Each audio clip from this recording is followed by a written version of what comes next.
Really? It's time to play right now? Hang on. I'll throw it for you in just a sec.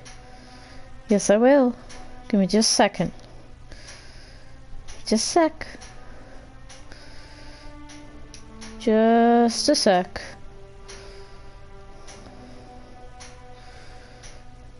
I know, I see you. Give me just a second, honey. My cat needs to play right this instant. Yes, Bubba. Okay. Okay. Hey, easy.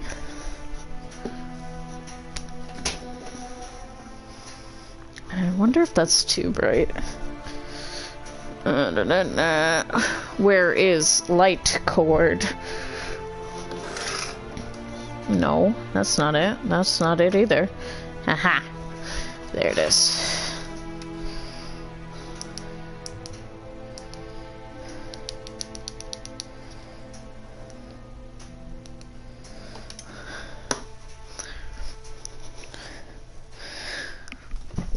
That's better.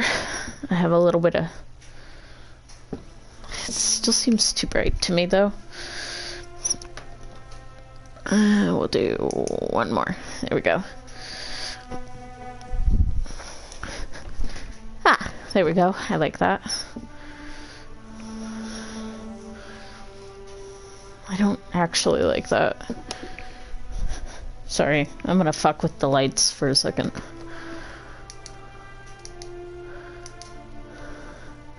I'm sitting closer to the light than I usually am. There we go. There we go. And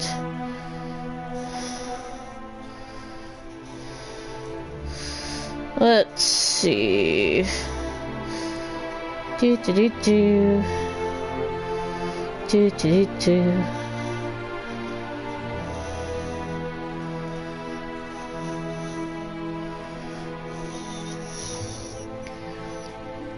I really like this music.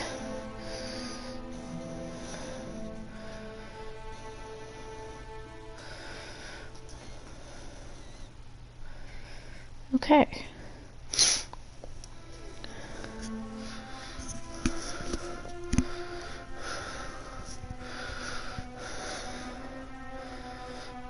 Awesome possum.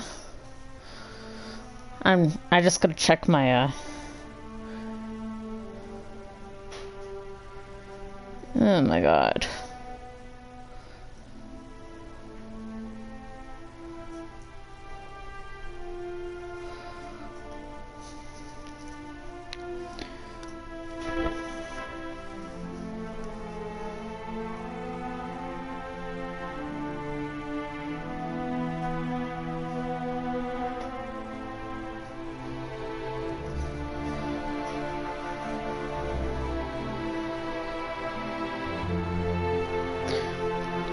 Sorry, I've got a course for English that I am part of a group chat for, so I have to, or I don't have to, but I have been paying attention to that to a point. So I guess I'll create a new profile because I haven't played it before, so obviously I'm gonna have to create a new profile. Oh, dicks, I didn't mean to start it. I meant to turn on subtitles and shit. Actually, no. Wait, what's happening? Oh no, did game break already? Oh no, okay. It's just changing. Father. Hello. I am here.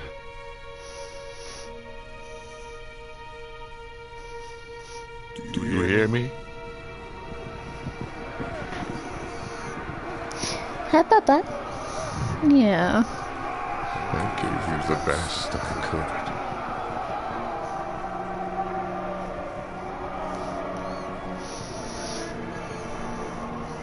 Why did you disown me? Hey, stop it. I have your blood in my veins. How could you? That's sad.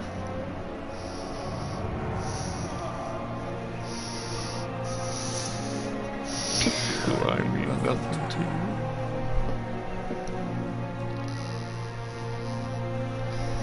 Why did you grieve for him? He was nothing. Hang on, one sec. Better than he was. People will follow in my footsteps. Yikes. I don't... I too have daddy issues, sir. If you couldn't tell that my hair is blue. Hey, be nice to each other. France, turn of the 18th century. Prologue. Yeah, oh, how long is this game?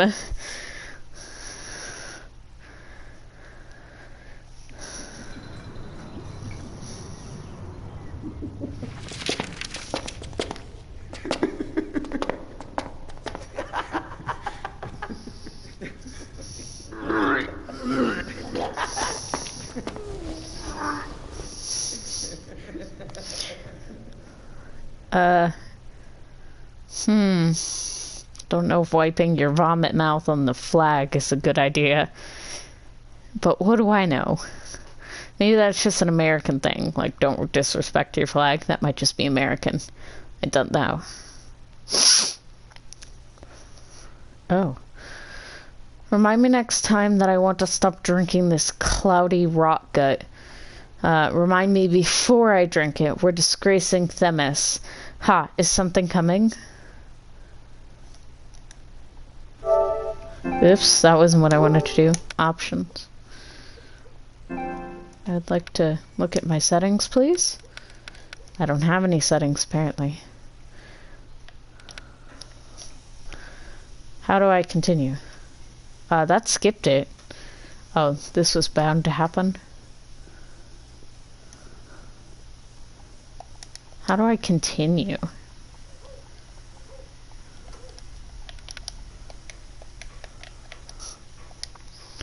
I told you. Oh, I guess X is continue. Maybe I have to hold X to skip. Papa, you said we would go. You promised. Papa had a lot of work. Yes, a lot of heavy glasses. You promised me. I can't anymore. I'm fed up with asking. Mama is angry because... Quiet. Today, your favorite son wanted to prove he was more honorable than his father, so he started a fight. A 5-year-old, for God's sake. Our neighbors wanted you to explain that to him, but, well, you were fighting for justice. At an inn. Damn you, you bloody drunk. Mother. Hi, baby.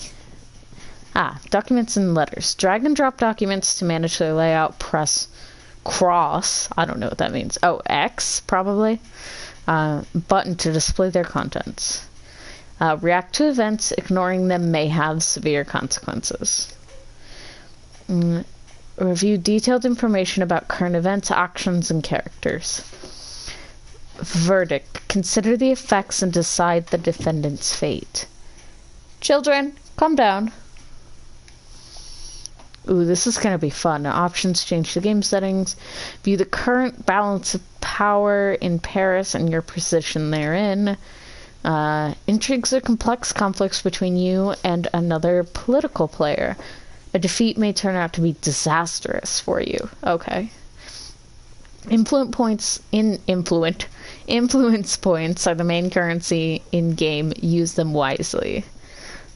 Pay close attention. It's gonna be an all life thing. Like I can read in my head, but my mouth doesn't say words fast enough. Pay close attention to the changes in your influence and relations with factions. Some of your decisions and changes in the world of the game may cause global modifiers to come into action. These factors affect relations, reputation, and influence. You can review them in the notebook. Interesting. Okay. Okay. Great options. We have return and menu. Sure. I hope that auto-saved, because I want to go into the settings and make sure I have a...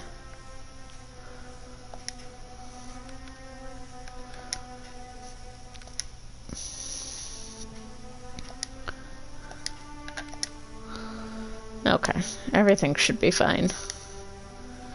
I just wanted to double check.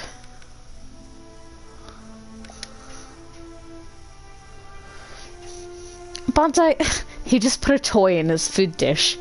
That doesn't belong in there. He likes to do that. He likes to throw toys in food dishes. You're a good boy. Oh. Already read all this.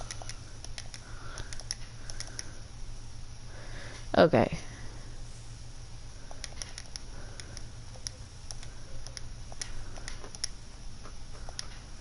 Okay. Make your decision. Each action may require a different number of influence points and have a different chance of success. Consider them carefully. Okay. Your actions are no longer a secret. The fact that other children are bullying your son because of them is a minor problem. But who is spreading these rumors? It's likely to be one of their parents. They could have whispered into the children's ears whom they shouldn't play with and why. They might even have spiced up the story with a lie, but who will hear it next? Can I go back? I don't have to act on it yet, do I? Okay.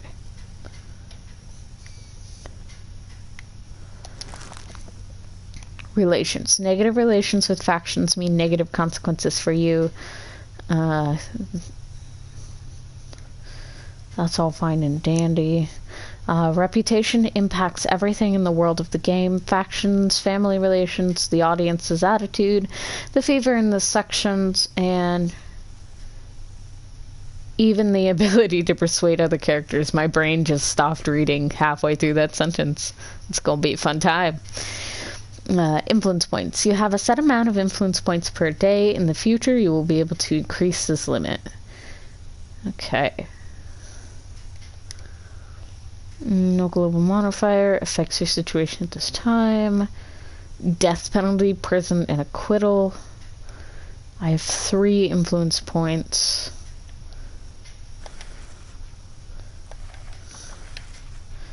Here you will find information about the decisions you've made during each event.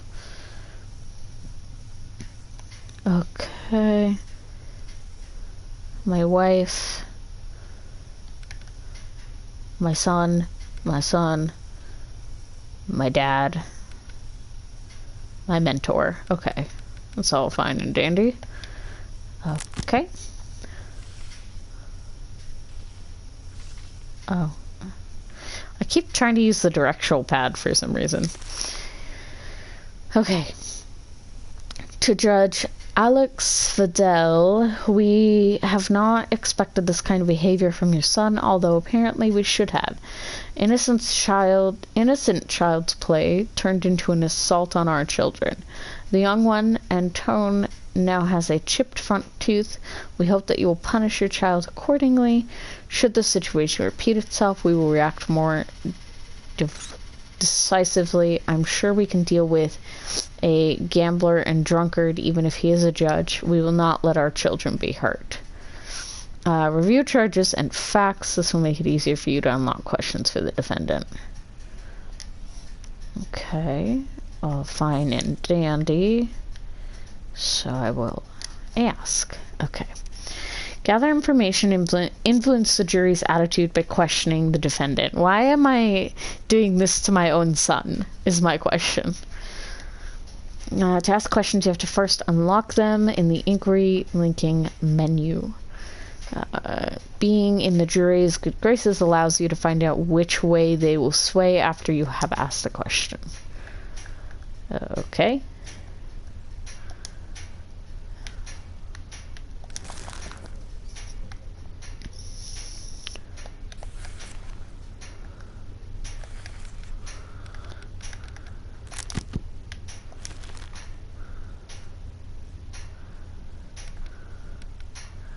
don't necessarily want to intimidate the parents. I don't actually understand how to ask questions.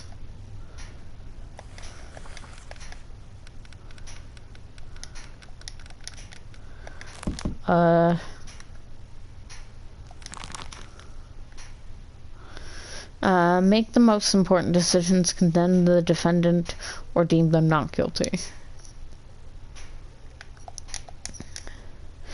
Sign the document to legitimize your verdict. Okay.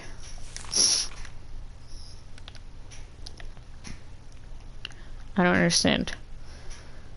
Why am I dragging it?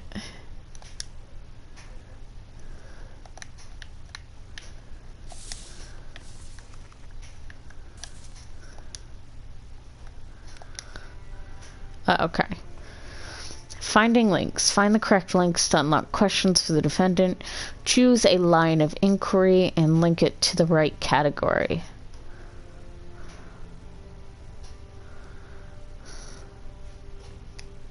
Okay.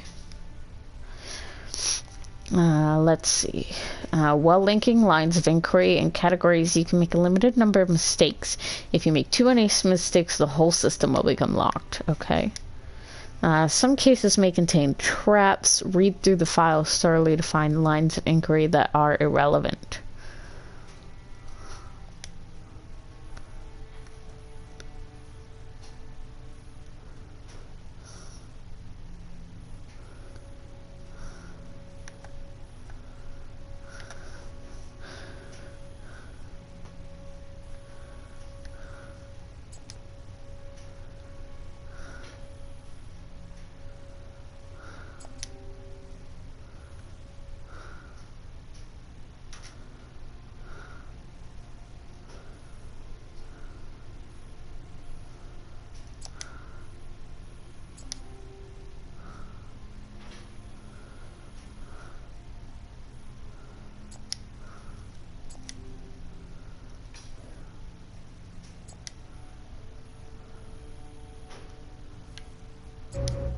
Oops.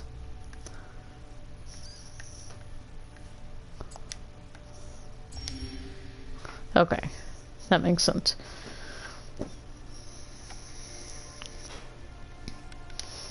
How did your play turn into a fight? Our neighbors Antoinette and Jean, they were saying mean things about you. They were playing guards and they asked me to pretend to be a drunkard, whom they would, you know. You were fighting both of them at once? I had to. What exactly were they saying? Are you too drunk to guess?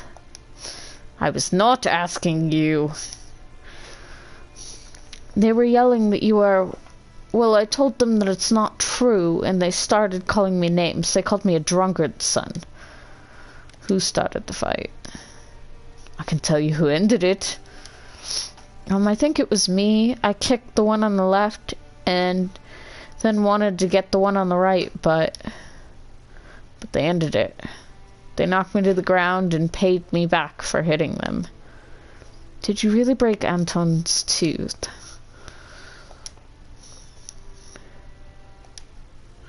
I don't know. I don't think so. Did you hit him in the face? I kicked him.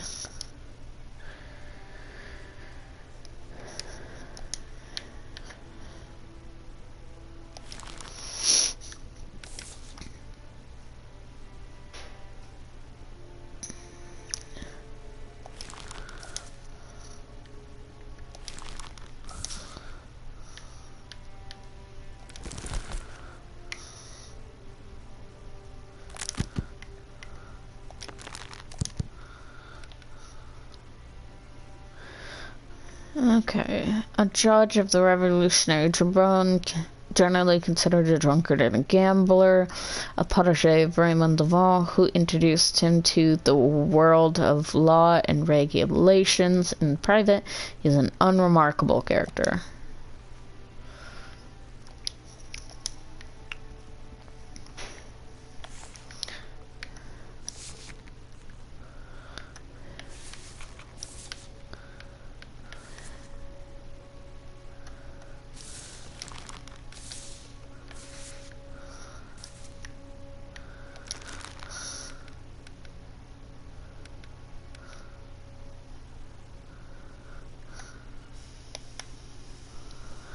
I mean, he's just a kid who is trying to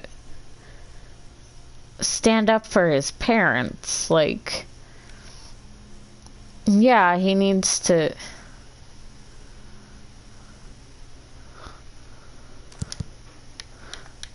Okay, so hang on.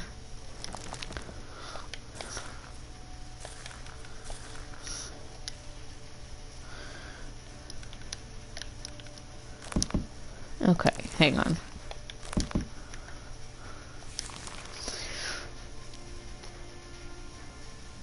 So they're saying that Antoinette's tooth is chipped. I don't necessarily think that that's the truth. Particularly if it was 2-on-1. I have a doubt that they're telling the truth. And these people obviously don't like me. And their kids are obviously bullies, and so I'm not punishing my kid for this. And they can fight me. I don't care.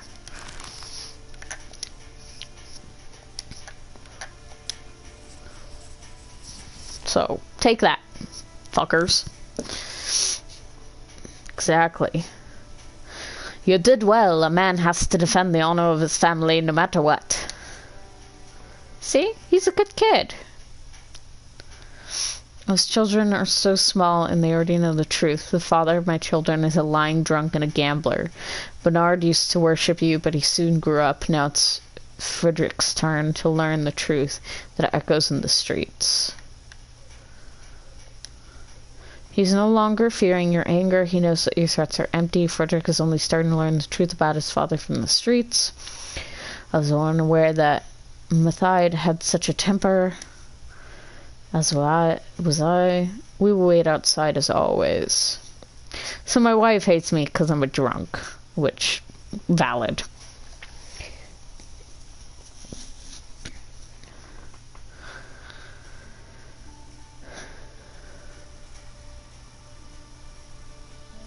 Perry.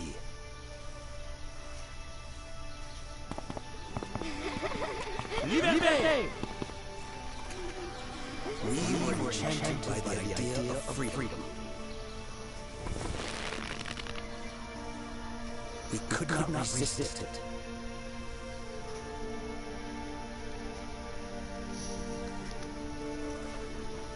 Whole families took to the streets. France never saw her.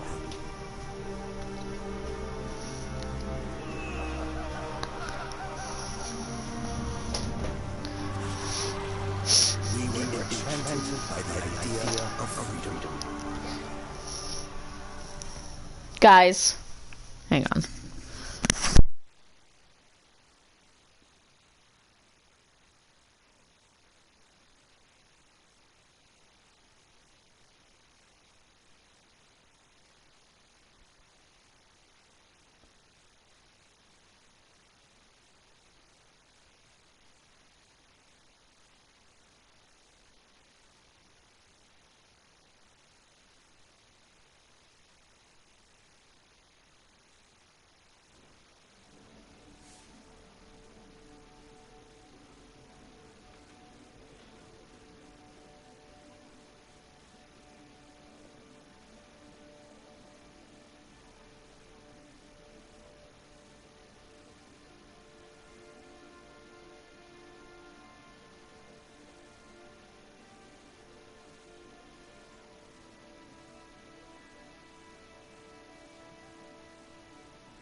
There's lint in my wine.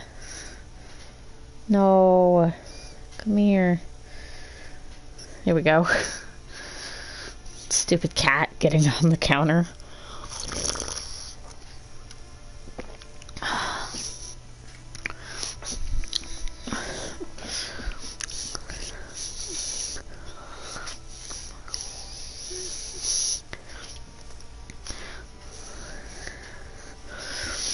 Find out which verdict is expected by the factions and your close ones. Okay.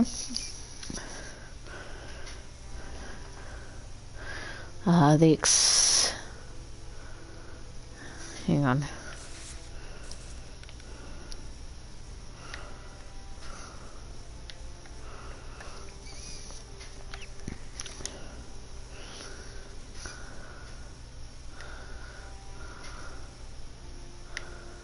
How do I look at the expected sentence? Alright, whatever.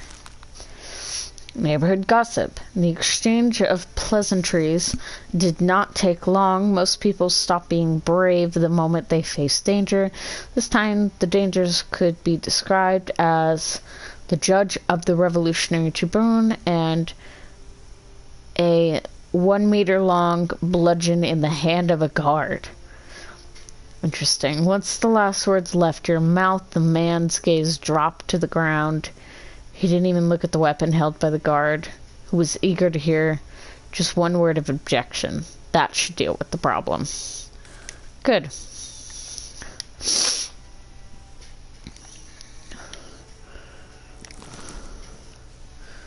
I have 3 influence points.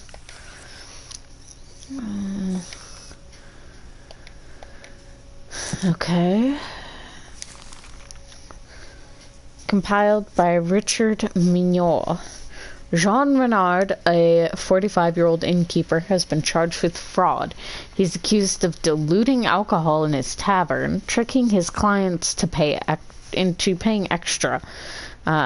Guests came with their minds set on a specific goal, getting roaring drunk, but instead of staggering out after drinking 2 pitchers of wine or several pints of beer, they would sit in the inn until morning, still sober and completely penniless. The innkeeper's fraud came to light when one of the customers discovered the scam and caught the cheater in the act. The man entered the house cellar and witnessed him diluting the alcohol in the barrels with ordinary water.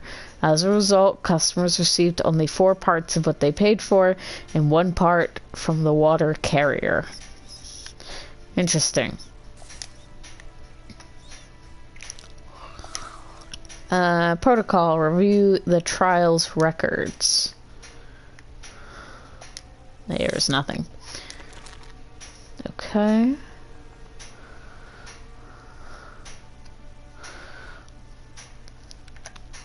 Okay. So, people will like me more if I do this man guilty, but I will hear what he has to say first. They want me to, do him guilty.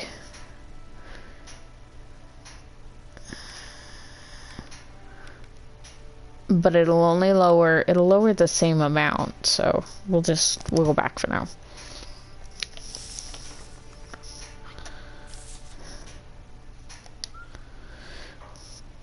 In difficult times, people like to seek peace at the bottom of a glass. That's right. Please introduce yourself. My name is Jean Renard, Monsieur le Judge. Nothing but a fraud. Ah. Systematically opposing the opinion of the jury may lead to serious consequences. Okay, so if I do my own shit and the jury doesn't agree with it, we gonna have issues.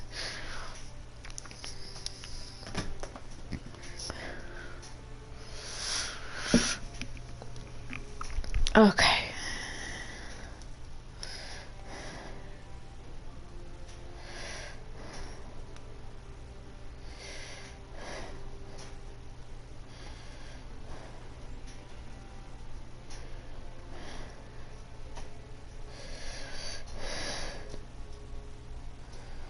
Oops.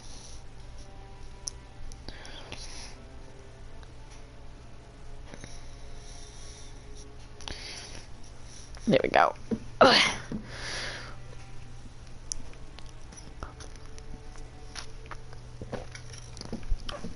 Okay.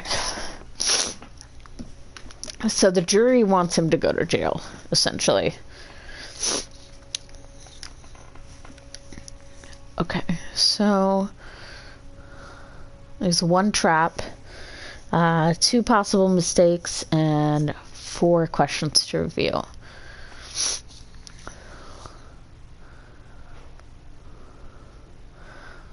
So the motive.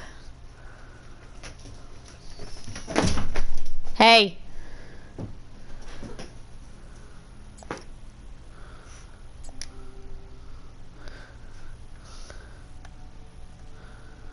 The method.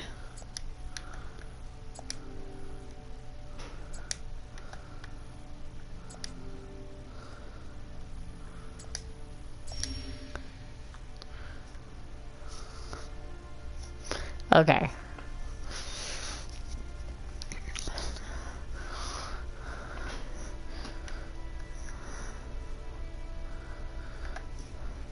How do you feel about tricking weary citizens?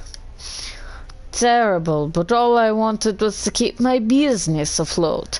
Others do not mess around for sure. No diluting would be the end of me.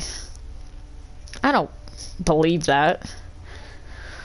So, you decided to commit fraud so as not to lose money? Oh my god. My cat's playing with a toy and it scared me. I didn't see what it was. If I lost my tavern, my family would starve to death. I don't know what this accent is, but you're gonna have to deal with it, because that's what I've decided Jean is gonna sound like. Do you have children? I do. 1 son and 2 daughters. Oh, I do. I'm not good at accents. I do. 1 son and 2 daughters. Time to start saving up for the dowry. Then why don't you send them to work, idiot? Interesting. Acquittal. Interesting. How long have you been involved in the illegal practice of diluting alcohol? It's not an illegal practice. Everybody odds a bit. In your case, it was a bit of wine in the water. Not the other way around. Have you been doing this for a long time? A few weeks at most. It's been hard to earn a living lately. I used to run an honest business. Pure wine was overspilling the glasses. Is there any proof to support your testimony?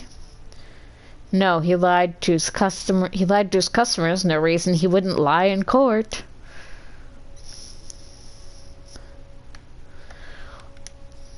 Do your clients drink a lot? Tavern regulars usually drink a lot. So you've been selling plenty of wine. Quite a lot, yes. And yet you have been paying taxes on the amount of wine you've bought, not the amount of wine you've been selling, correct? I don't understand. You've been paying taxes on 4 wine barrels, but by adding a quarter of wine to each, you've actually made the money for selling 5 barrels of wine. That's one way of putting it. Perhaps it is correct. I'm not too good with numbers. You're not good with numbers, yet good enough to have calculated that fraud pays off. I wasn't aware. I'll take that answer into account. The judge has exposed the bastard! Ooh. Please call in Thomas Leclerc.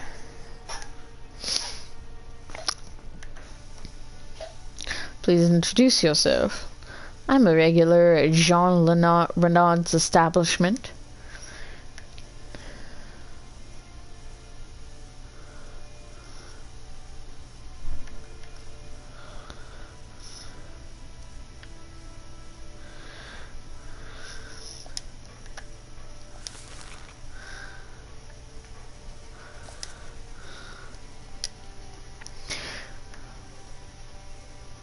How did you catch Citizen Renaud in the act of diluting wine with water? I was having one drink after another, so I had to, you know, Monsieur le Judge. I know. So it happened that one time I got lost, and instead of, you know, I ended up in the cellar where I saw Renaud adding water to the barrels. Let's see. Yeah, this guy's pretty guilty. Like, I get it, but also at the same time,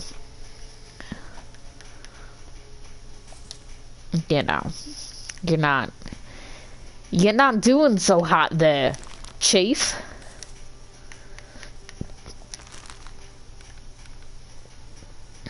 Sorry, man. You're guilty. You have no evidence you didn't do it. You admitted to doing it. And you got no real excuse. I sentenced citizen Jean Renard to prison. Lead the condemned out. Huzzah! Long live pure wine. Cool.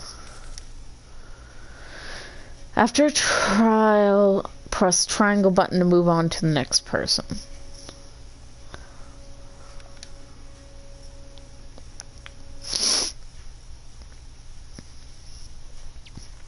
May I remind you that you promised to join me?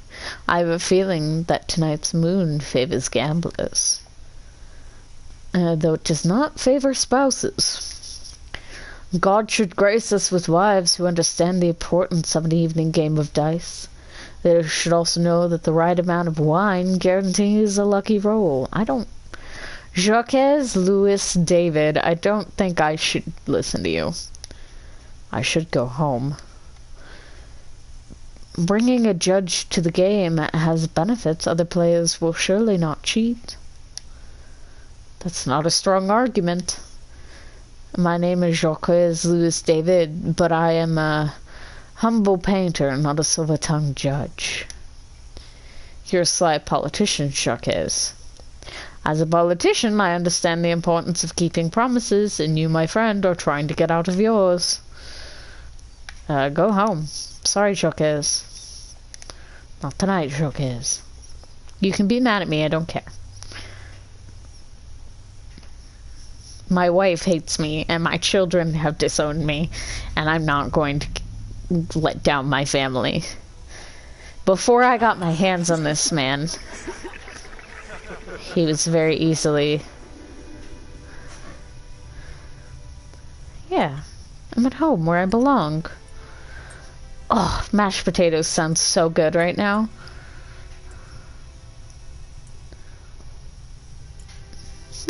Look how happy my wife is. Look how happy my wife is.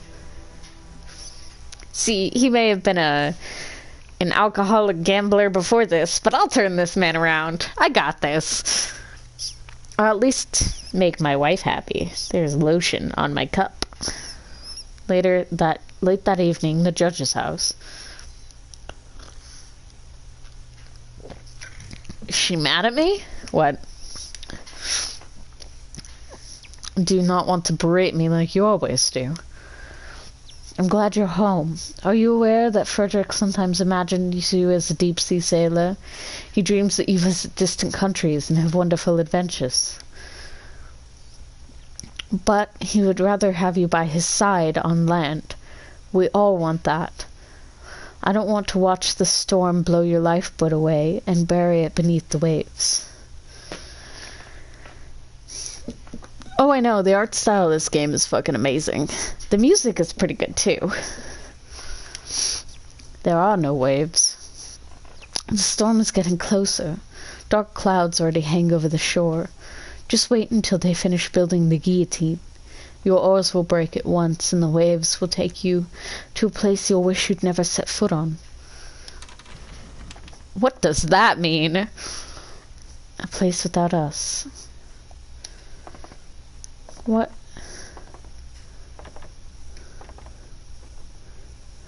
Your family loves you, but we won't find you in the darkness that has already begun to reach for you. But I came home. Okay. Upon returning home, you can decide what you'd like to do to spend the rest of the day. Each action will affect other members of the family as well as their attitudes towards you. Each character's attitude can provide you or deprive you with certain bonuses, reputation, or relations with factions. Your youngest son is special. His attitude makes the other members like you slightly more. Take good care of him. I will take good care of him. I'm determined. Okay.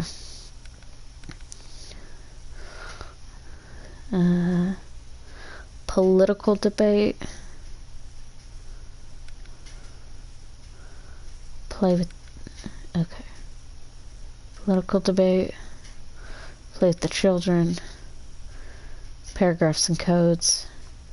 And reading together.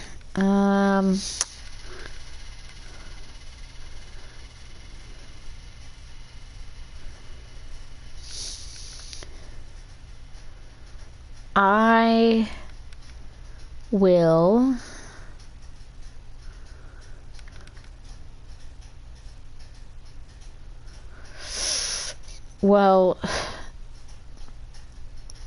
I'm gonna go with playtime with the kids. I'm gonna play with the kids. Because I can play with my wife. I can play with my wife. I can hang out with my wife tomorrow, because I'm gonna come home tomorrow, too. So...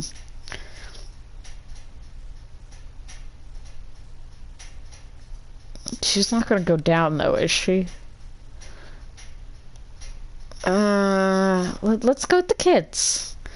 If I haven't been home in a while... Oh, how much lower does that put her?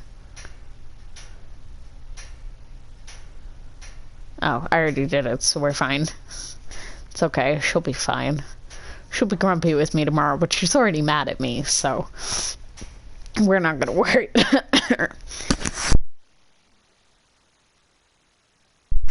Sorry as I choke on air.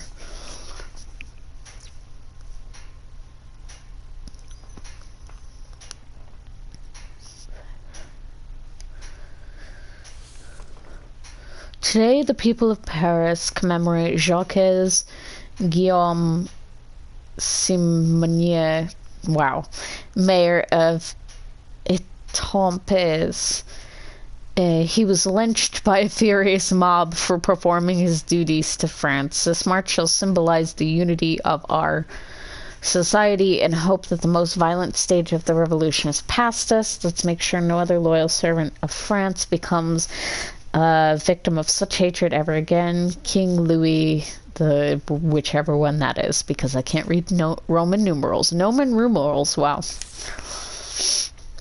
Simon was a good, loyal officer. Those bastards lynched him for observing the law. Will you join me at the march?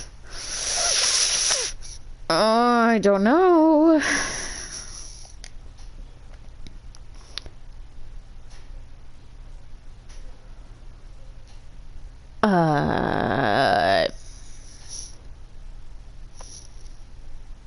Okay, can I look at the hierarchy? No, I have to pick something. I don't want to join the march. I don't know what side.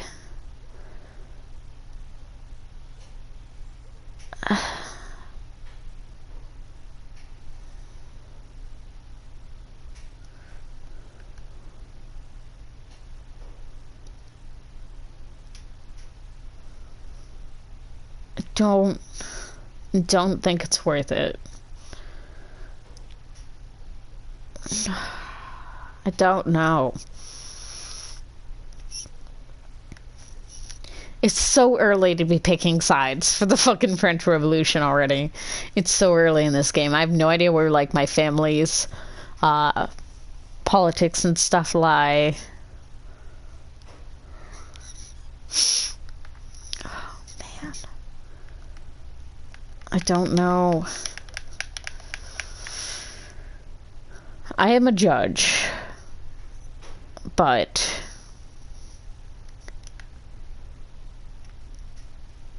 this is the wrong choice. Oh, I don't know.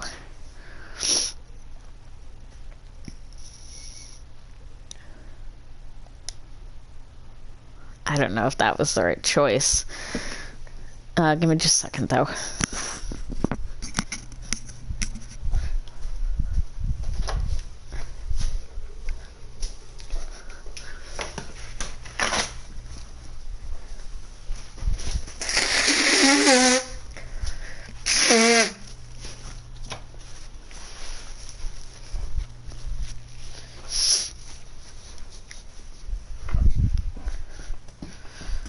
So my reasoning is, the reason why I'm going to go to the march is because as a judge, I don't think it's right to just murder somebody without having reason to. And I have no reason. I don't know who that man is, so I don't know. We'll see. Plus, if I look like I'm on the side of the non-revolution, I can worm my way in and destroy it from the inside. Continue, please. I'm merely an observer. Do not change your habits for me. I heard a thing or two about a young and ambitious judge of this tribunal. I was curious whether he's guided us by justice or by, entertainment, as some would say. I am... Good relations with younger son. Yay! Aw, poor Papa. Oh, my son drew me a cat. I love it.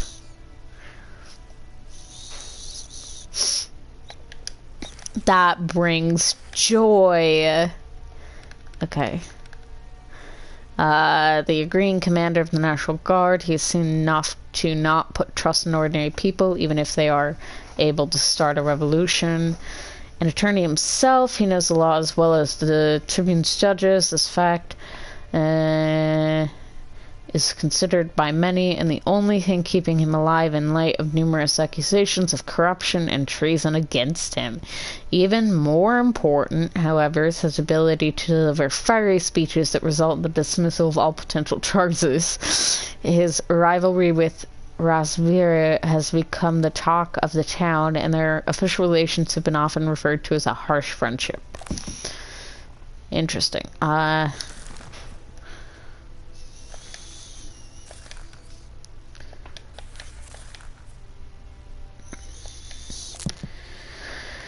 Okay. The defendant is Oliver Mjauger, a 65-year-old master locksmith who's famed among Parisian burglars as an expert on unopenable locks. Last month, he was commissioned by the owners of Parisian glasswork, Jean Rude, Louis Rowe, and Fernanda Salon, to construct locks for ornate chests for valuables, presumably as gifts for their wives. The craftsman praised his latest creation as thief-proof.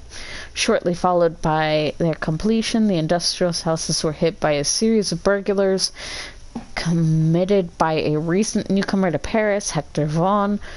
A thief from Orleans, was caught in the act and shot by Ferdinand Solon. An expensive tour map of Paris with the houses of recently robbed industrials marked it was found on the deceased. Surprisingly, Solon had given Mauger an identical map as advance payment.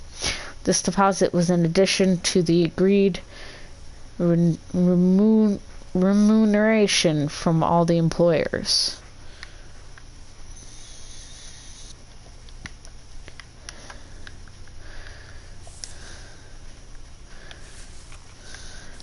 Wait, so there's two.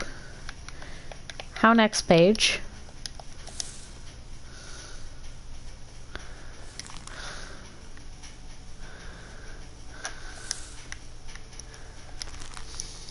Okay. So if I send him to prison, the revolutionaries will be happy with me. But if I send him... If I quit him, the common man will be happy. Okay.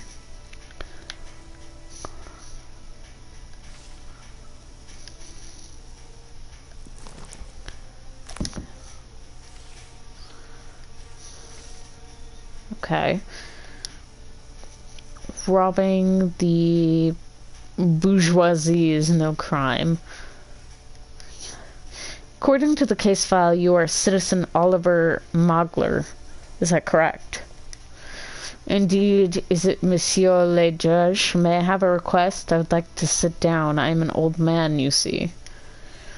Basic respect for the judiciary requires that you remain standing. Do the names Salon, Rude, and Roll mean anything to you?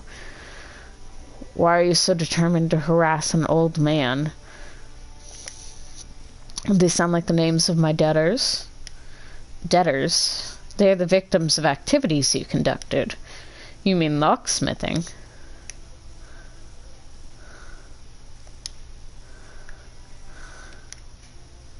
Okay.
Okay.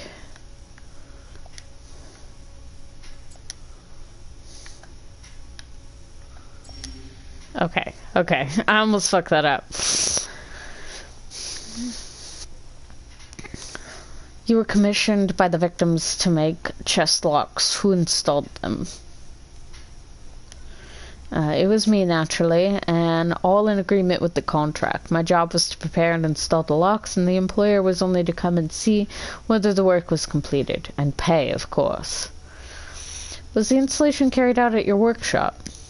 No, on site, at the client's property. None of those idlers bothered to deliver the trunks to my workshop, so I had to strain my old legs. Does that mean you knew the addresses of the victims? How else would I get there? Blindfolded on a wagon? Wow, rude.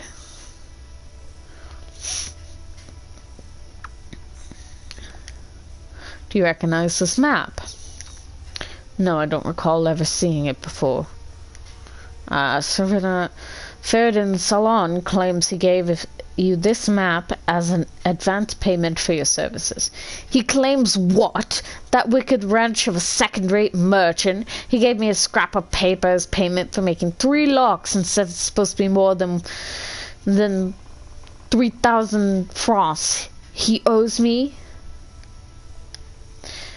An honest laborer is being judged while frauds remain at large. You are an angry man. Silence! So this map does belong to you. It doesn't. So where's the map that you received from Citizen Salon? I lost it, but it wasn't even worth a loaf of bread, so I surely won't shed a tear. But if you have it, maybe you stole it from me. You'd better make a note that Oliver Mugler remains remunerated from Rue and... Ow, sorry. My shoulders hurt. From Rue, Dro, and Salon.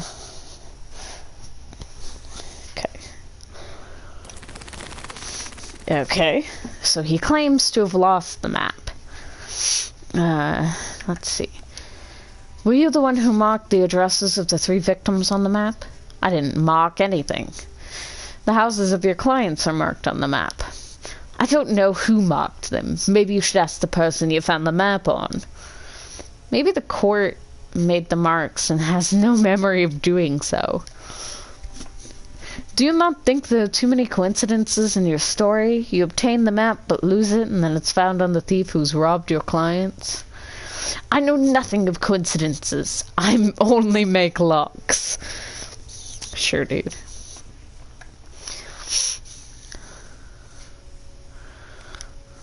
How much did you charge for your services? 3,000 francs. Tidy sum, that is. If you were a master locksmith, you'd charge that much too. And that is quite a substantial fee. Indeed, that's how much it costs to have high-quality locks made by a master with nearly 50 years of experience, and those bastards never paid me a single franc. The victims didn't pay you the agreed amount. Not a franc. I'd beat that money right out of them, but I'm too old for that. But you're not too old to have somebody steal it.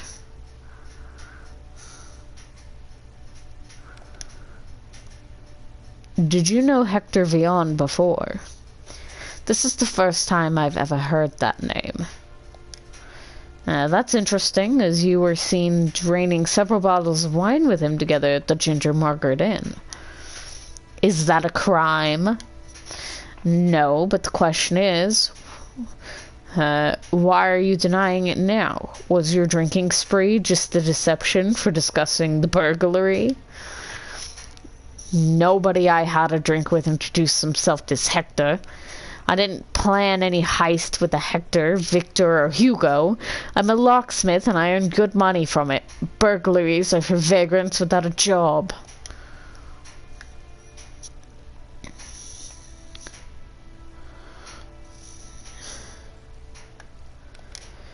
Rumor has it that you're one of the best locksmiths in Paris. I should deny it for modesty's sake, but I will not. That cannot be true, though, as a random thief from Orleans is easily able to open your locks. Well, then he must have been one of the best thieves in Orleans. Let's be serious, Monsieur le Judge. Every lock can be picked with the right talents, even my locks. Did you give Hector Villon the map with the victims' houses marked on it? I gave nothing to Achilles, Hector, or any other Greek. Call in the witness, Citizen Jean Rude. Jean Rude in the flesh. You will not speak unless called upon. Naturally, of course. What went missing during the burglary? My house was the first one to be robbed, and in my case it was mostly valuables. At Roy's house, he will not say it himself, and I do not want to go to prison. It was the letters he had exchanged over the years with King Louis. That's why King Louis is here. That explains a lot. Damn monarchist! Salon did not lose a thing. He shot that vermin in the act, that's what he said. What happened to the items he had stolen?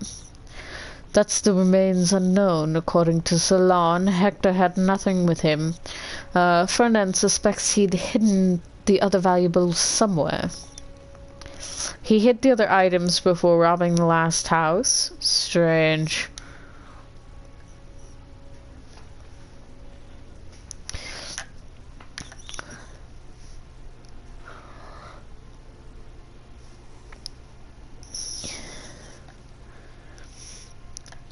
Advance payment in the form of a map, its disappearance, the murder of a burglar, and a lack of payment for services. It all makes for a rather strange story, a suspicious one too. I do not... What are you mumbling? If I say something, will I be free? He knows something. Please testify what you know immediately. That map was Salon's idea. He told the thief about the advance payment we gave to the locksmith and proposed that Hector steal it.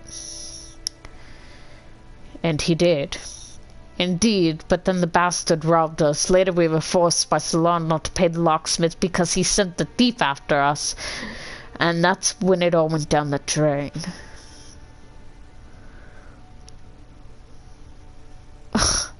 These guys set up their own burglary. You don't give a thief a map to your house just because you want a map back. That's the bourgeoisie for you. He fooled them all. He fooled them all in one foul swoop. It sounds like Citizen Salon had everything planned. However, there's no evidence to support the claim. Perhaps it's Citizen Rude that is plotting against his partner and wants to frame him. And Vion is dead, so he will not be able to shed light on any of this. If I was younger, I'd give that...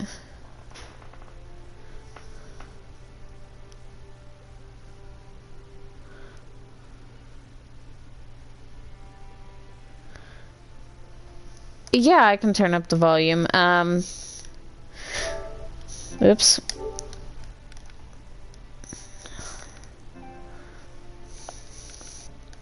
It's just like some music in the background as of right now. I don't think I'll be able to do it until after this court thing is over, though. If I was younger, I'd give that salon a drubbing, that pig, that good-for-nothing lying bastard. Please restrain yourself. The testimony of a witness is still not evidence. Neither of Citizen Salon is guilty, nor of your innocence. Did you tell Hector Vion how to open the locks in the victim's trunks?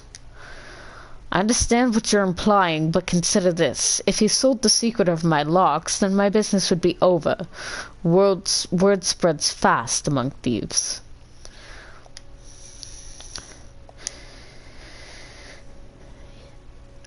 So, you know, what just happened? Oh, my goodness. Okay. There we go. My screen changed because I leaned on the remote. So these guys commissioned this man to make them locks, and then essentially gave him a map as payment and decided that they wanted the map back. So they commissioned a thief, or they asked the thief to steal that map back for them, and then the thief robbed them. Why would I put the locksmith in prison? There's no evidence he set up a robbery at all.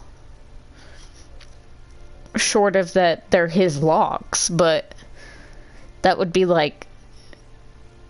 That'd be like suing Walmart because you spent too much money. Like, that's stupid. You did this to you. No, we're not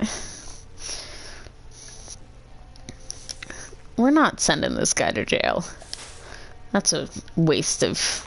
It's a waste of a prison.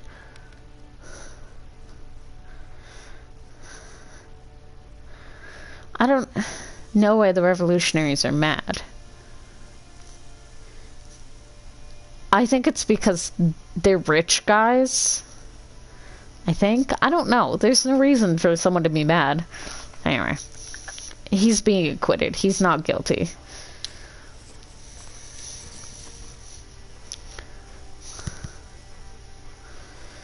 The verdict for Citizen Oliver Mugler is not guilty. Lead the defendant away. Bravo. Away with the bourgeoisie.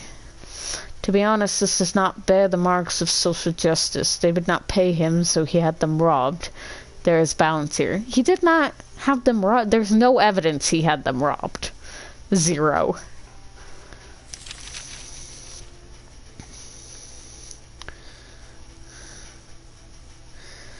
Alright.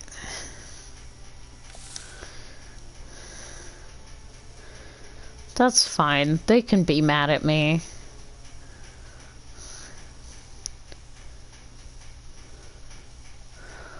Look, an authentic map by Turgot. It would be a pity if it rotted in a safe deposit box. We cannot do that. These are court deposits. Well, Mathilde did tell me long ago to take care of my study at home. There you go. I know someone who can remove these marks without damaging the map. Okay, I guess I get a map now.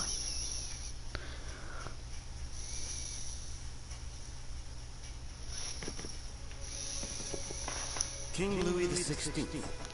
There were people who truly loved him.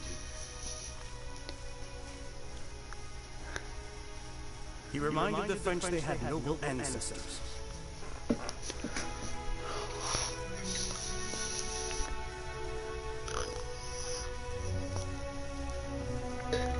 Do not be manipulated by people who are not bearing the burden of responsibility.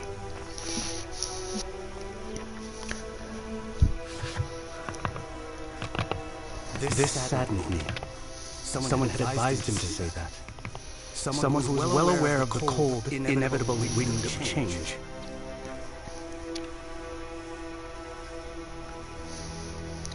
I did not pity the king, but those who will come after him, as they will not have great ancestors. Interesting.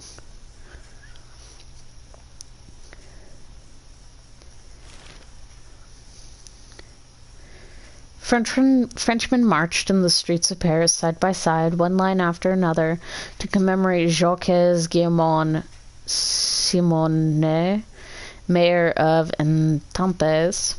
He was murdered by a furious mob, punished for a law he did not enact but was obliged to observe. Freedom of speech killed him, if we understand this as the right to cast stones to show one's disconnect, the right to murder people because you deem them responsible for your miserable life. Surely the people of Paris would prefer if we said that nothing happened. But things did happen.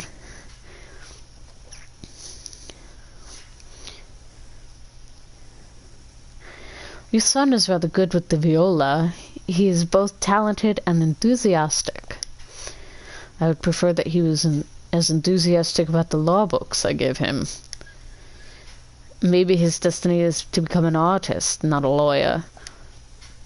Mother likes to hear me playing, and there's nothing more boring than law. See, he'd rather let his career rely on the humorists of people. There are many ways to rescue France. Believe me, our country desperately needs something to ennoble it. The power is in the hands of simple, illiterate people. Let him rescue their souls with music. That is better than boring laws and clauses. Everyone has the same voice, just with slightly different accents, because I don't do voices. See what you're doing? You're spoiling my child. I do not have my own children to spoil, so I'm focusing on yours. Speaking of which... Oh, no, no, no. Okay. After various important events, you may find yourself in an action forced upon you. On this day, you become the victim of your own decisions. I see.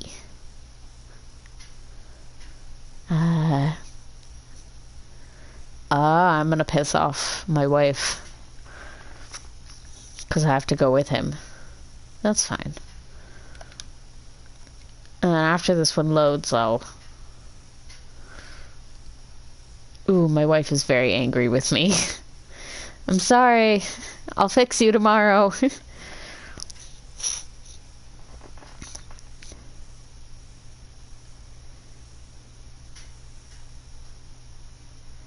There is a little bit of background music when they're just talking, like during the scenes when I'm reading it. You just may not be able to hear it because I'm reading it instead of it, like, going. That is our new symbol of freedom. You can still smell fresh wood. Do you feel free looking at it? Individuals like us do not need symbols, but France does. Did you hear the news of the day? People are running around like headless chickens and yelling about Louis and his entourage escaping Paris. So, we will not be enjoying the aroma of fresh wood for long. Monuments like that are not installed solely for the purpose of punishing thieves or lesser aristocrats. Do you think it wants to taste royal blood? Louis' flight was a stupid move, yet it seems it was planned. One of us will sacrifice him. That is, if they catch him. Is that why Louis visited us at the court? To manipulate us? Maybe deep in his heart he felt what the builders of the guillotine did. That someone has to be exposed as a traitor. even if there is none. I'll be able to turn it up after this cuts out, or when this loads the new day. Because I can go back to the main menu. It just doesn't save until the start of a new day. So.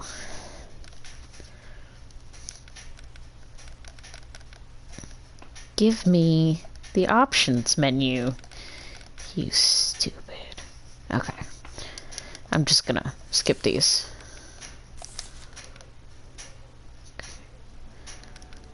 Okay.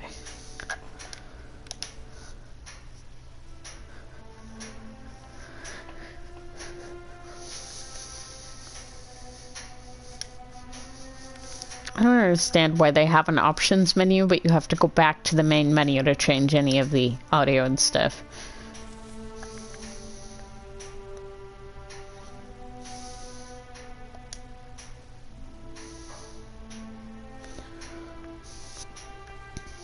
This is finicky.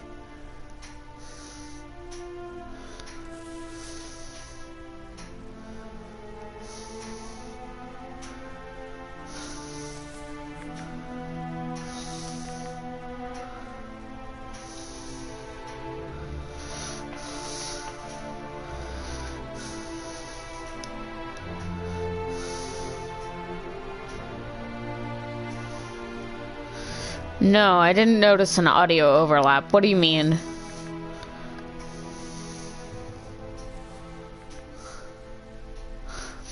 Like, what overlapped?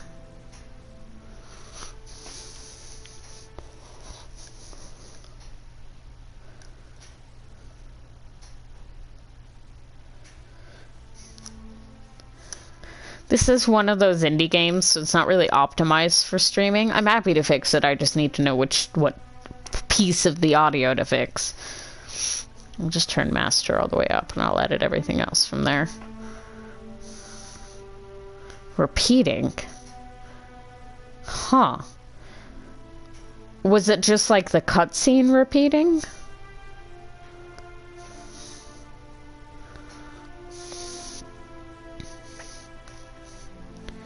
Or was it the music repeating?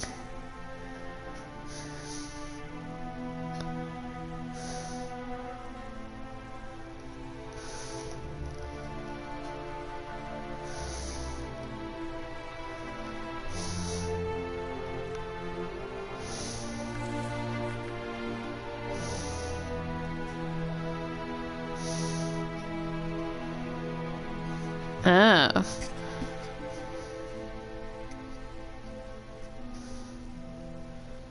Okay, I'll turn my mic down.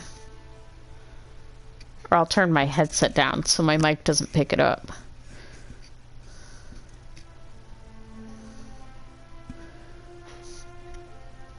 Because that's probably what it is, because it's loud in my headset. So it's probably like playing through the headset, and then it's because the mic is picking it up. Someday I'll have a real setup where I have like them separate. And I won't have to deal with this. I'll probably also have an audio mixer, so, you know.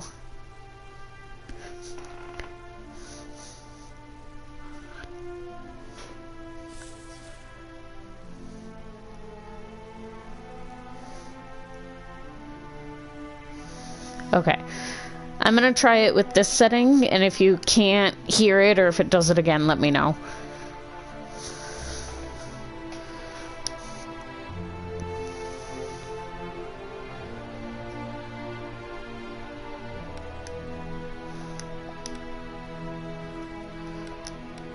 I hate that I have to go back to the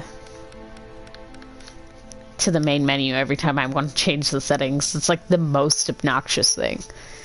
But I paid $2 for this game, so I gotta give it credit where credit's due. It's not bad so far.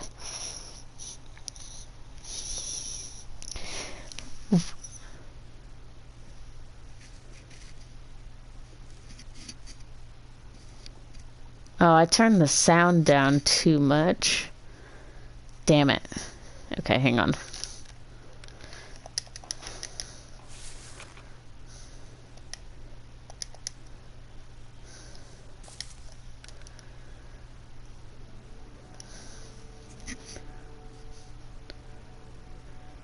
Can you hear the music now?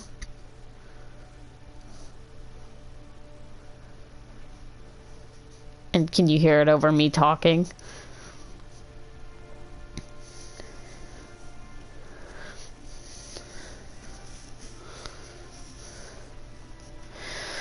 Do, Elmo's World.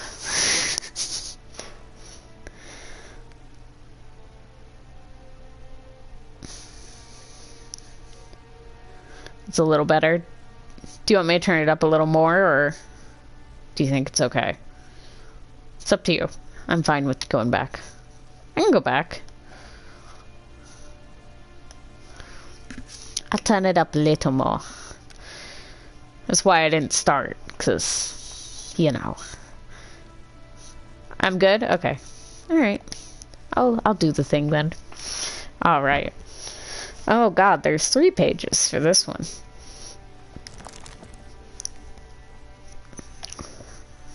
Good relationship with father. It's good to know. Don't care. But that's fine.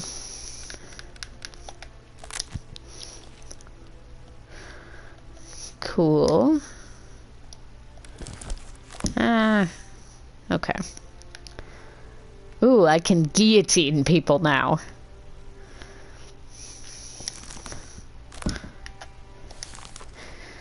Okay, compiled by Pierre de Quinn.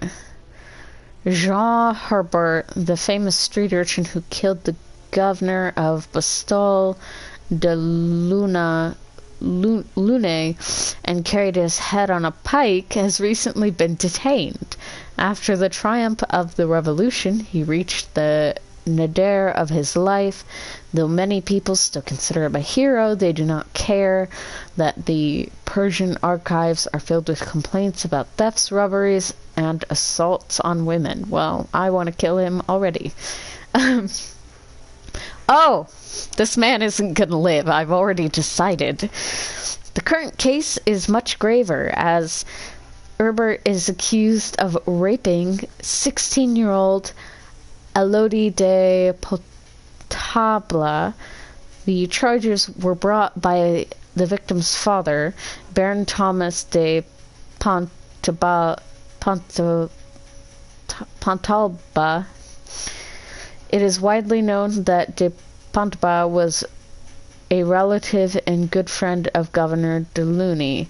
The crime allegedly took place in the tenement belonging to the victim's family.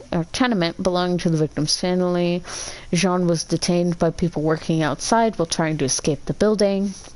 Yodi gave a written statement saying that the incident took place on a holiday, and Jean used the absence of Baron and most of the servants to break into the tenement. Once he was inside, he entered her room and raped her.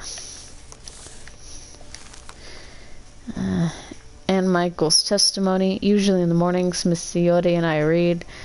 However, the chief had that day off, so I was preparing tea. Then I heard her screaming.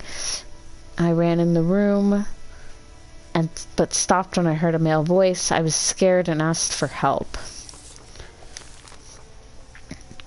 The examination revealed the following: defloration, minor attrition of the genital area, bruising and hemorrhaging of the arms, spine, and face. Hang on, my cats are being assholes.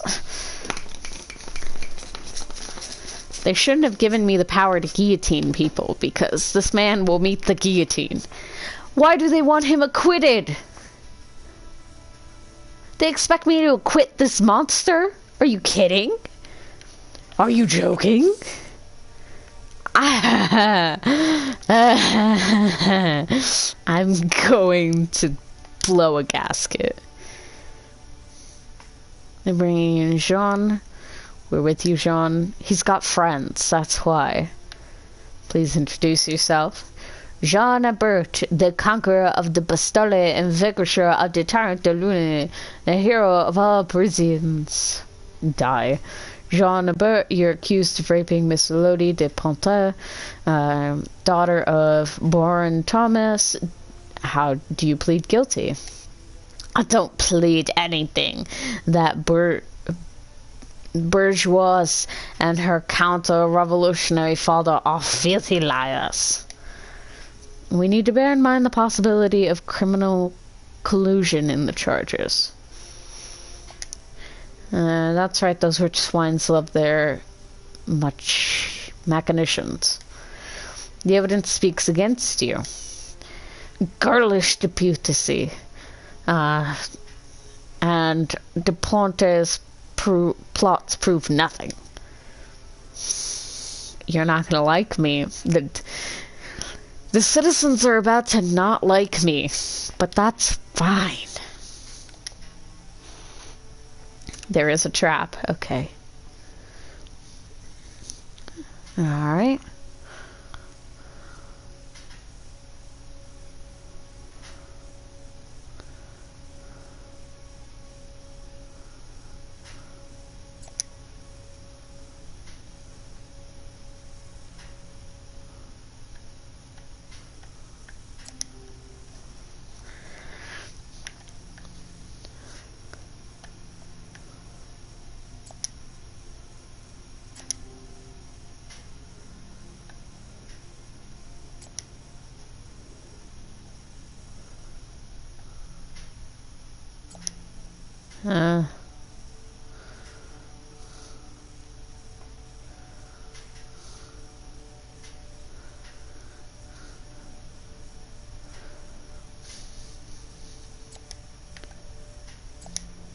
What the heck? Okay.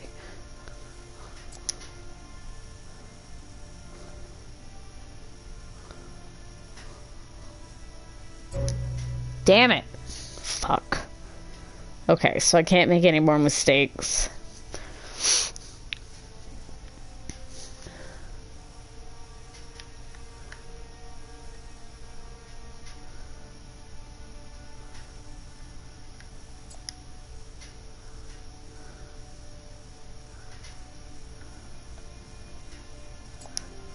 Okay.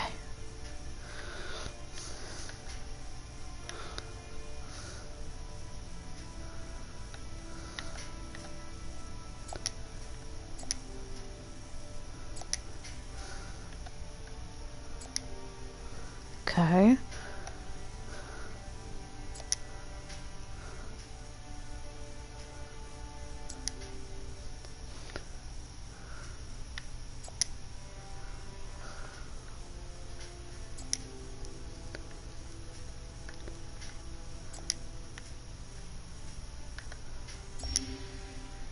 Okay, I did it. Yay, I did it.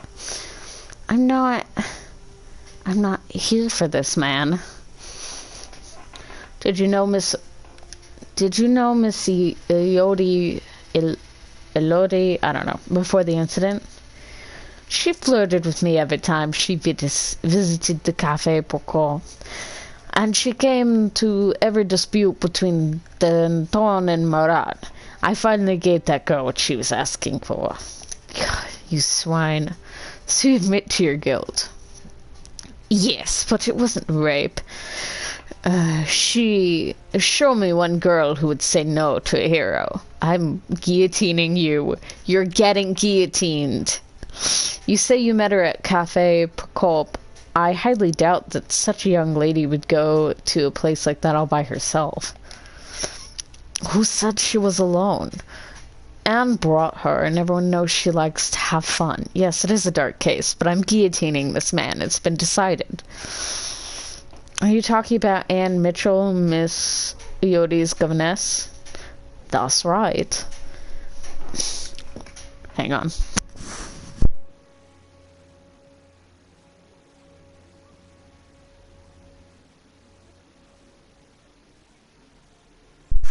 My cats are assholes. So that was not the first time you entered the house of the victim's family. What victim? Anyway, yes.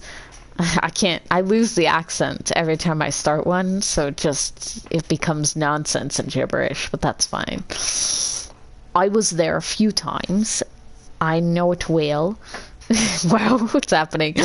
Let me just say that Anne Mitchell and I have explored spare us the details. The old whore took the young whore for a walk, and I hate all of you, but that's fine. Did you know that parent day, that they're relatives? No, but that explains a lot. The whole case was conjured by Ponte de Bal. He wants to get rid of me because I freed France from a tyrant. So you would not call rape an instrument in the war against the monarchists? Monarchists should be decapitated, and their daughters should be thanking the heroes of the revolution. Silence! We're talking about a young girl who was raped. Hey, the jury is with me. Jury, jury.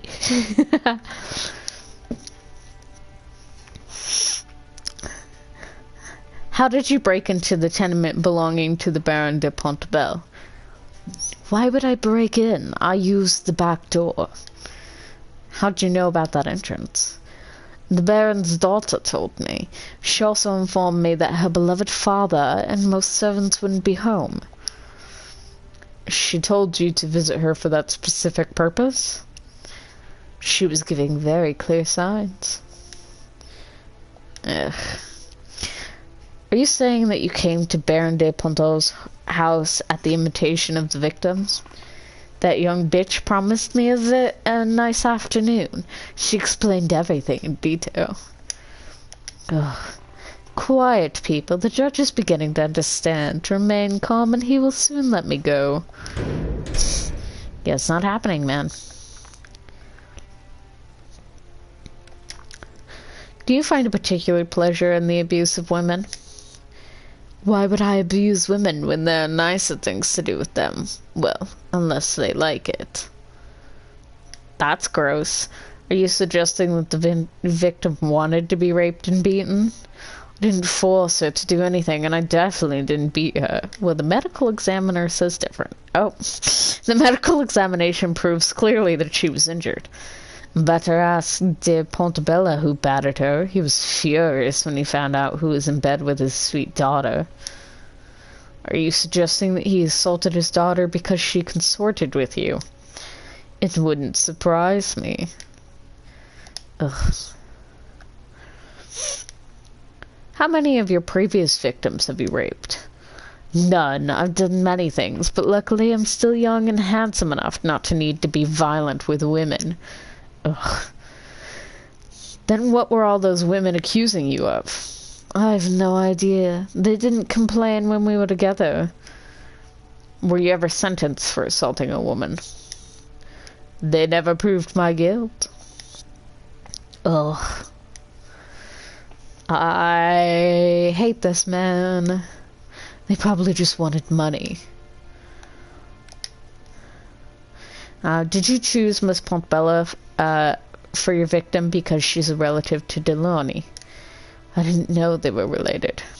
Then why her? She was young, soft-skinned, and very eager, if you really want to know. Are you suggesting it was Miss Pontebella who initiated the intercourse? Who did what? Oh, did she ask me to caress her? Oh, she desperately wanted that. She dreamed about me for a long time. You are delusional. Delusional. The victim is but a frail girl. Did you really have to beat her that badly?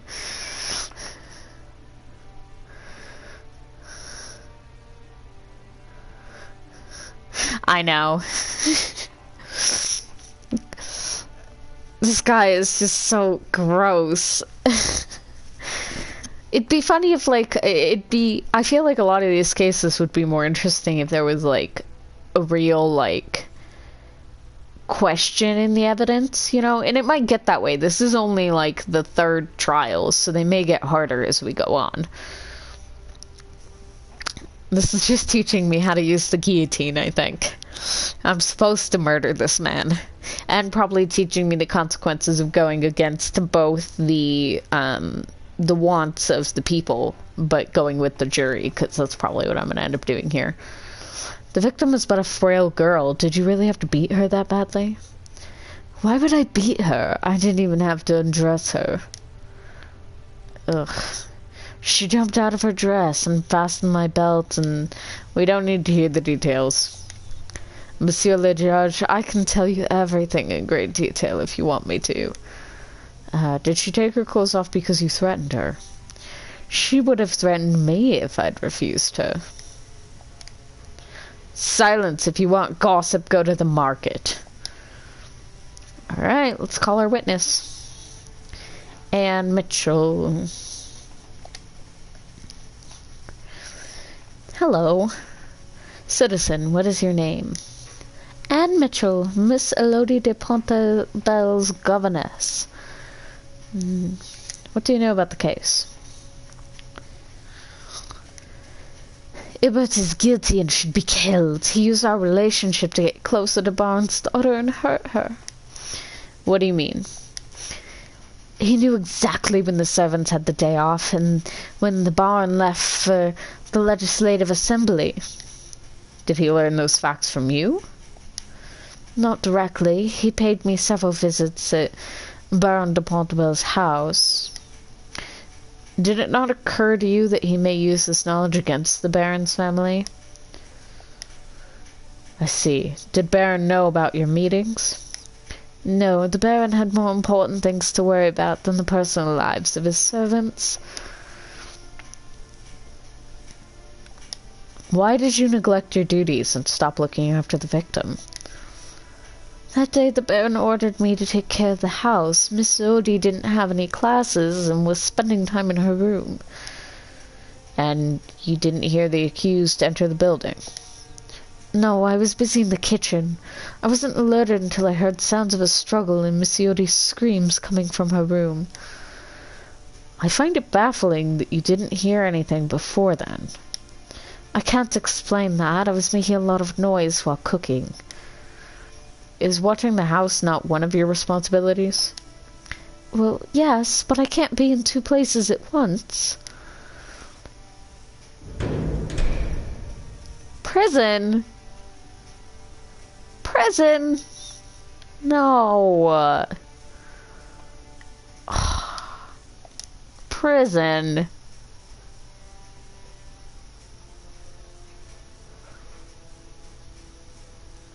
Man.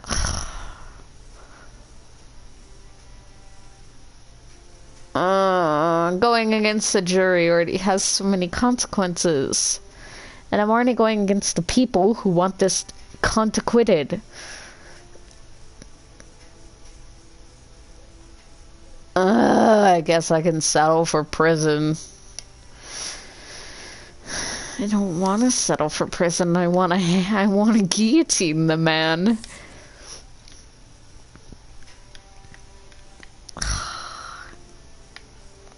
Damn it.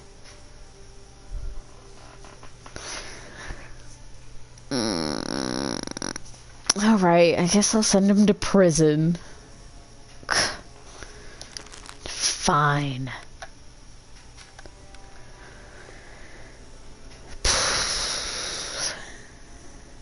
Do you find the punishment sufficient? I guess. I don't. But I suppose I'm biased.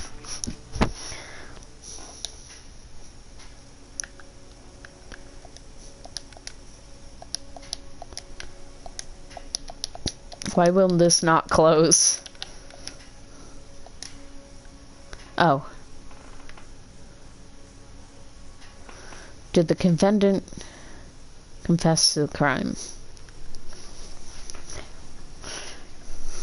Oh.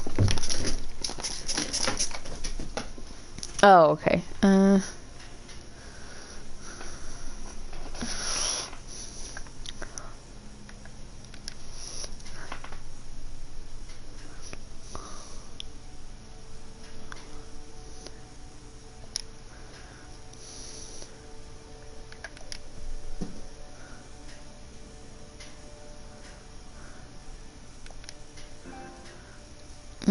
What made the defendant famous in the eyes of the people?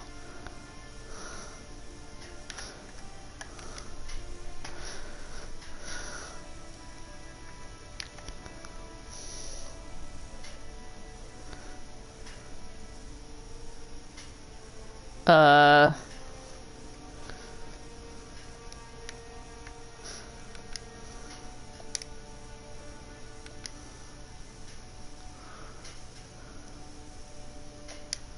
I don't remember.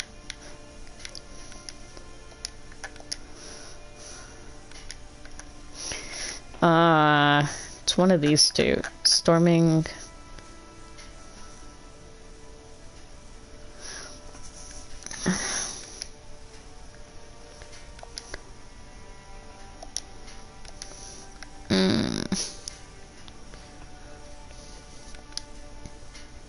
okay.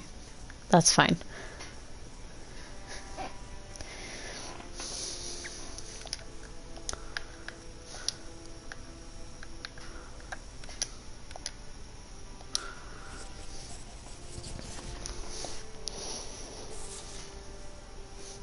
Citizen Jean Lebert, you will go to jail. Take him away.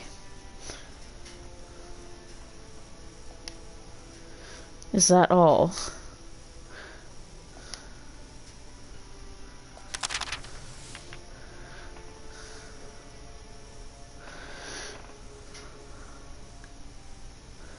He did, though. He did technically confess. Well, I guess he didn't. I'm wrong. It's fine. Okay, that's fine.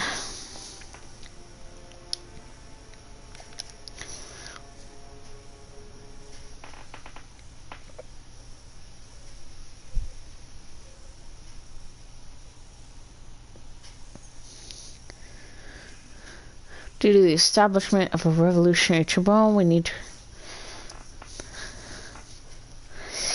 It just says prison. I'm assuming it's life in prison. But it just says prison. I wanted to guillotine him, but you can have some serious issues in the next case if you go against the jury. And I'm gonna save that for something else. You know, I'm still real early in the game to be going against the jury, particularly because I don't have any influence anywhere else yet. So I can't be, like, shooting myself in the foot with the only people who like me. We need to prepare an official stamp. I was told to ask you, because President DeVoe is indisposed. How much did he drink? He was not able to say, shall we? Ooh, I get to make a stamp. That's fun.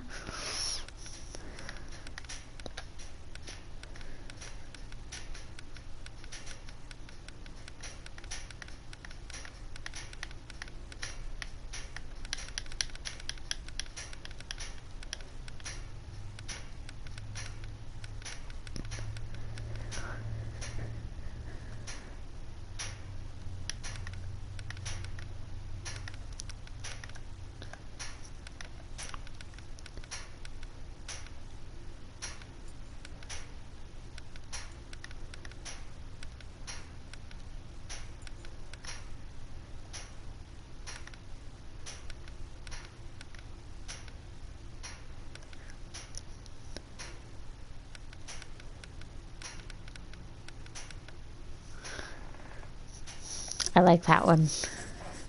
That's my stamp. Thank you for your time. I know it's late. The stamp should be ready tomorrow. Good night.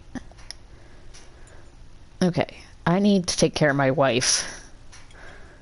Work on tomorrow's trial. Now, why would I do that? Political debate.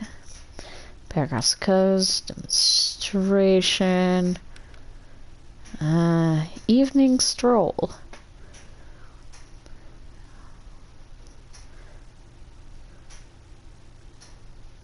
We're gonna do an evening stroll. That makes everybody happy except Dad, but Dad's fine.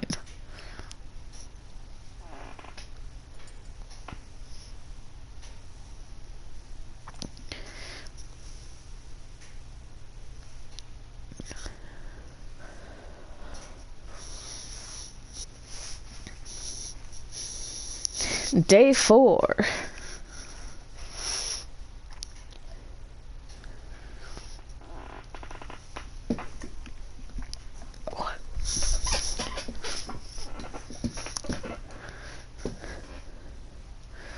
Okay. Tragically, we're losing control of the streets. People feel betrayed by the king, and some believe him to be a spy trying to elude justice. Special means are recommended when suppressing unrest. We only need an opinion from the judges to make sure we are working legally. Kidoke? In other words, you need their blessings to shoot at protesters. People can't control their emotions. They're hurting other citizens as a result. Look at the windows. Next time they might throw something worse than rocks. Pains us to see unrest growing in the streets of Paris. Commander-in-Chief Burrell has informed us that the Guard is no longer able to control the situation through peaceful means. It's recommended that he be allowed to use more immediate methods to protect the innocent civilians. We'd like to know the Tribune's opinion. I approve of the National Guard's use of force. The Guard is tasked with protecting the innocent and those who are able to control their behavior. I approve of the greater freedom in the use of National Guard. The authorities should not use force against people. If it has to, it has already lost. I do not approve this decree. I don't approve of shooting protesters, so y'all are gonna have to live with this decision. It's not my problem. It's not my problem. I get to put my cool stamp on. Hey, that's cool. This is a good $2 game. Without this document, we can only wait for the citizens of Paris to start killing each other before our very eyes. Yeah, drama queen, move on. I hope you know what you're doing. The convention may have issued that decree, but I have no doubt it was Rosboro's idea. Well, it's too bad. I already said no. The mob wanted to act as both judge and jury again and hang people from the street lamps. Poor Pochard was almost hanged. Pochard? Claude Pochard? Exactly, the beloved tutor of your Frederick. You had to dismiss him after the incident with the oath of the clergy, did you not? Yes, Frederick tells me from time to time that he misses his teacher. Maybe I fucked up. What are you doing? This trial's about to begin. It's about Monsieur Pochard. News travels fast. He's been accused of counter-revolutionary activities. You know him. It can't be true. It's not so simple. Leave before somebody hears us. Papa, please. Go home. Think about the family, for once at least. No. I can't make a judgment call based on what's going to make you happy. This is about what is legal and what is not legal, and not what you prefer me to do. I love you. You're my beautiful wife and my beautiful child. But no. Papa. No. Not happening.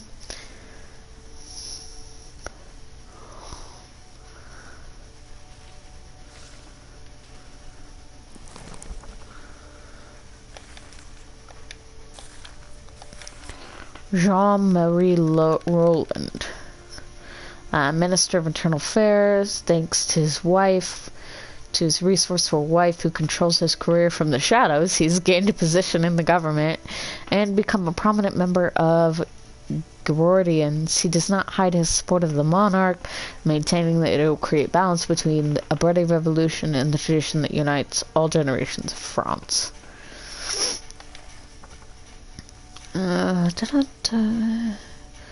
Good relationship with both of my kids.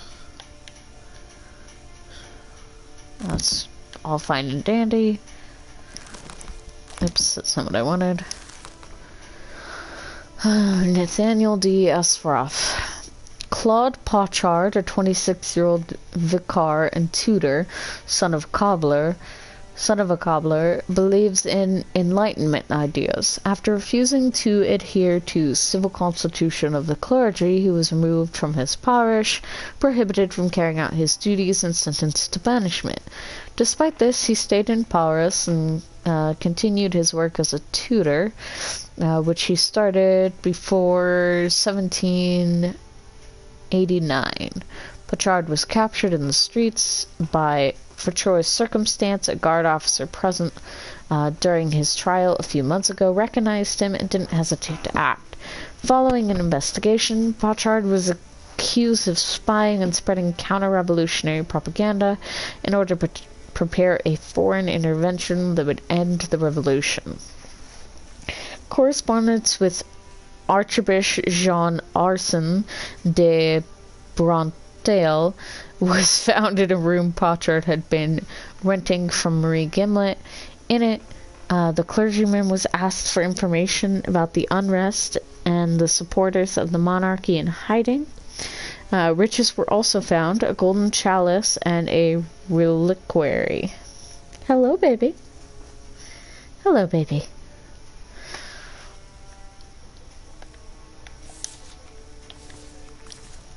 Okay. Dear Claude, remember to stay strong in your faith and complete your duties with dignity. Stop eating my cord.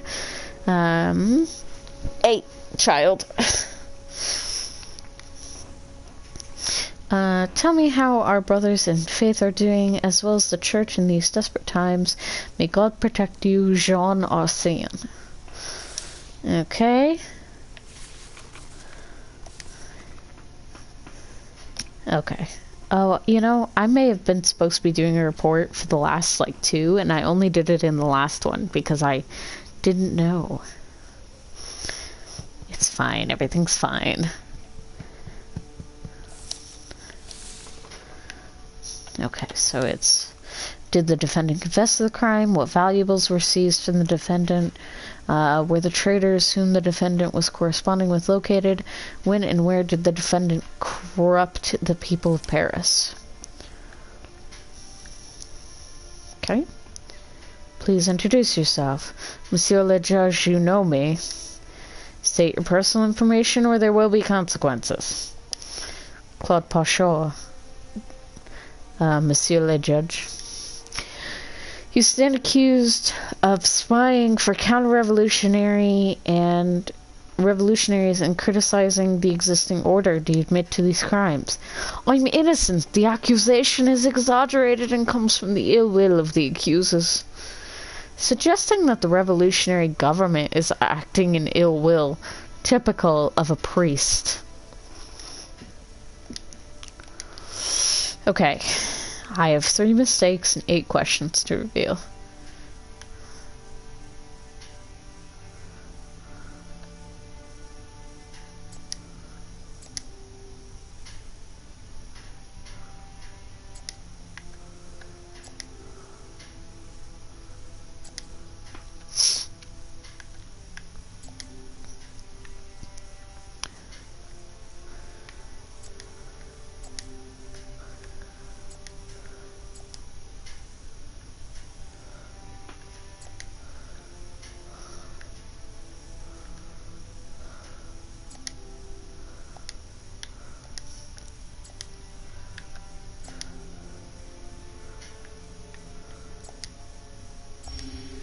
Okay, I did that one just fine. Okay. So the common folk want him guillotined.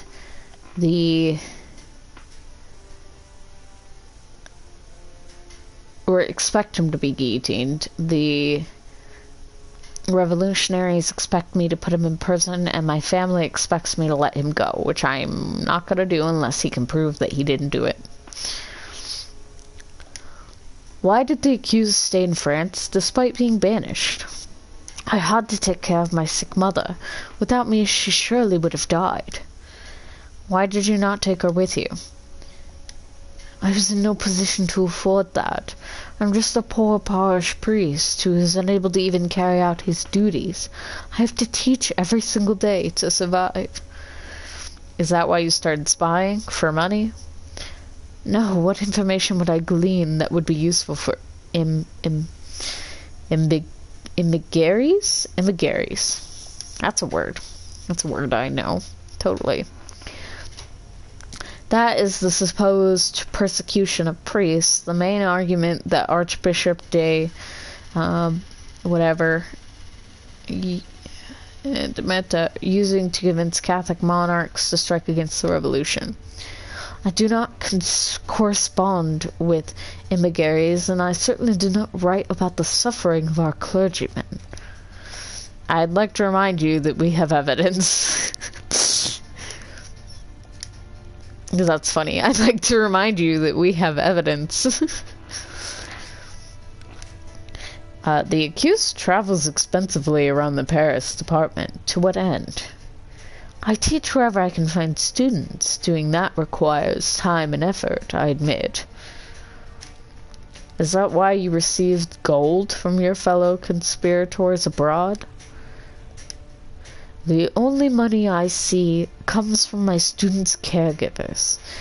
It is not at all immodest. So where did the riches found in your room come from? They were liturgical accoutrements. I saved them from the plunder of the church and compounds. I would rather go hungry than sell them.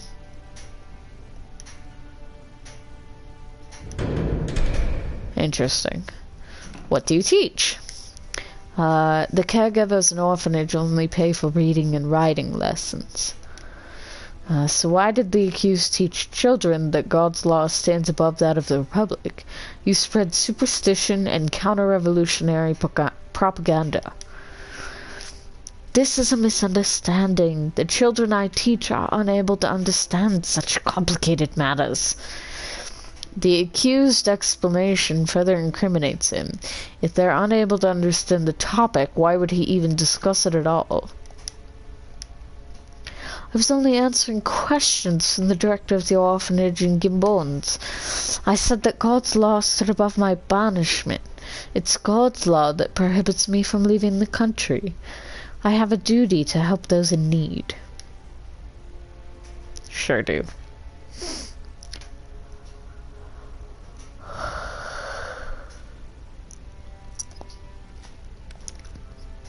What information did the accused manage to convey to Archbishop? None. I have no connection with the Archbishop. Why would he be interested in a parish priest's help? What about your letter? We have it in our files. You received instructions from the Archbishop. It's a simple letter, not instructions. It's not from the Archbishop, but from my parish priest and compans, Jean-Arsène Carito. Where is he now? I know that he planned to leave for Switzerland. He may have changed his mind. That is why I never thought to respond to the letter.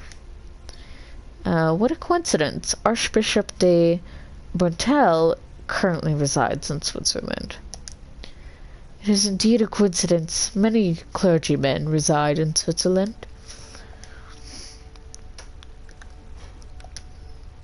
What stipend does the teacher What stipend does the accused receive as a teacher?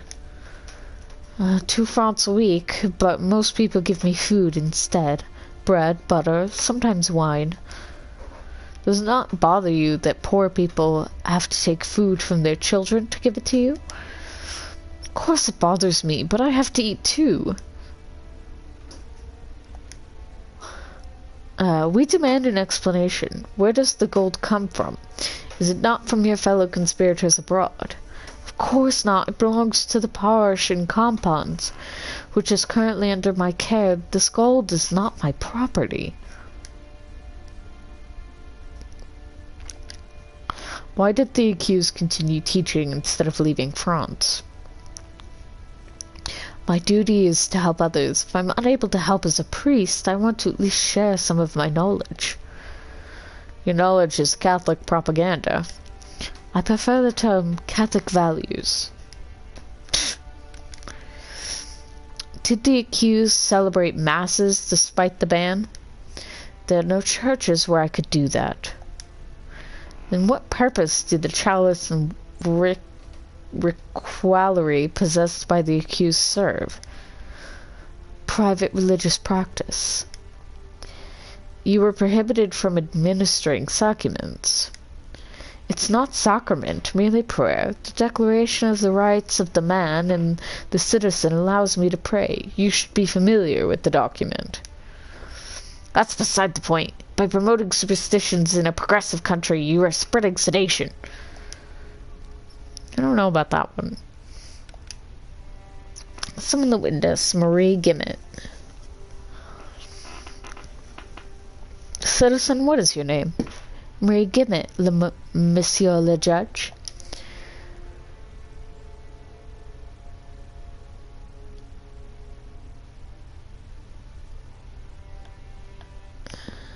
Was the witness aware that she was renting a room to an unsworn Catholic priest? Do not intimidate the witness. Please tell us, citizen.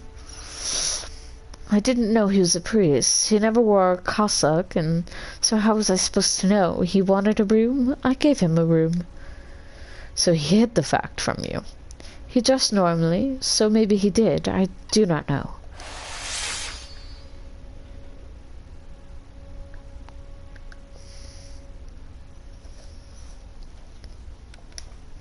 Did he ever criticize the revolution and its accomplishments?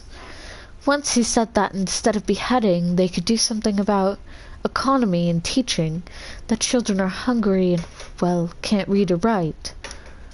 Did he ever question the law? Now that I think about it, maybe he did. One evening he complained that the law didn't work, that a smart person would send all the kids to school by force if need be. Priests lectured our nation for 1,000 years and no good came out of it. My cat just knocked over my ring light. Hang on. Hey, what are you doing? Fuck off. Go away.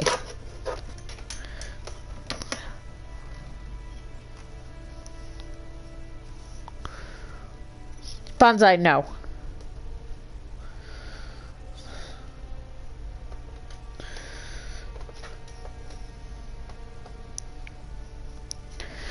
Oh my god.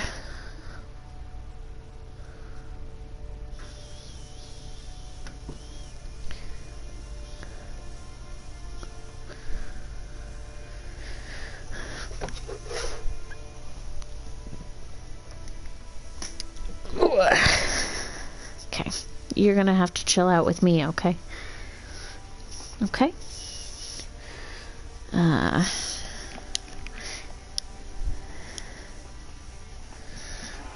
Uh-oh. Bonsai. Get.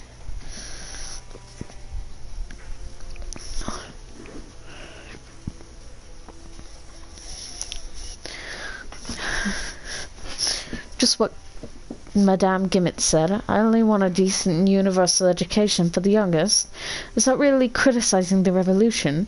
One of its slogans is equality.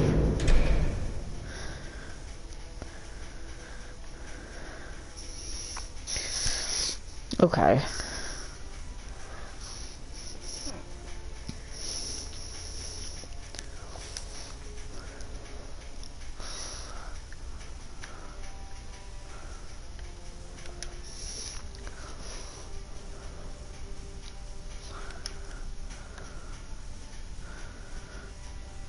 Were the traitors...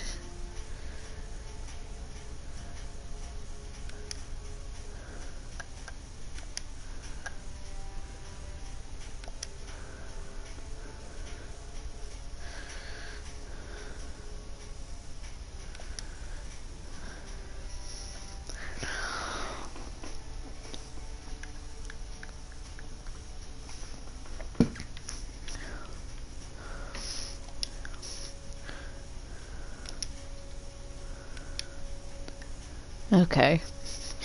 Yeah, see, I have a hard time deciding if they're actually confessing or not, because they always give, like, a non-answer. They're just like, not exactly, and it's like, I mean, that means technically you're agreeing to part of it, but whatever. So, that's fine.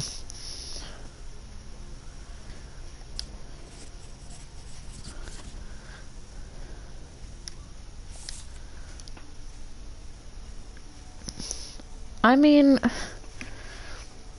you know, I don't think this man deserves to die. But one, he shouldn't be in France anyway. He's been banished. Two, he's corresponding with known traitors. And three, he is trying to corrupt children with religion, despite the fact that they will not understand what he's saying to them until it's too late. So I think prison is a good sentence for him. I think prison is good. And then that'll put me on even footing with everything, and it favors the jury, so... My family will be mad, but I don't care. My family can just deal with it. They shouldn't have opinions in my court cases anyway.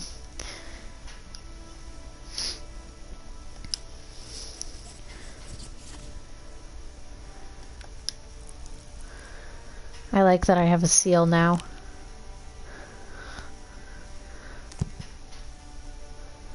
I sentenced Citizen Claude Potrod to prison. Lead the condemned out.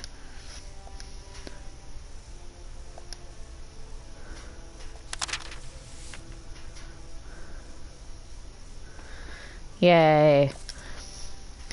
I got a gold star. My family is gonna be very mad at me. That's fine.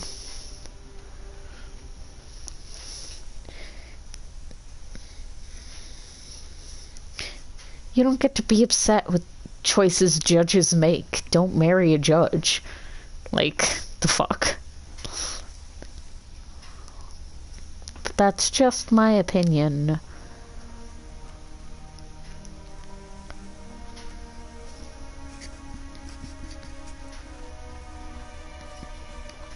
Uh-oh.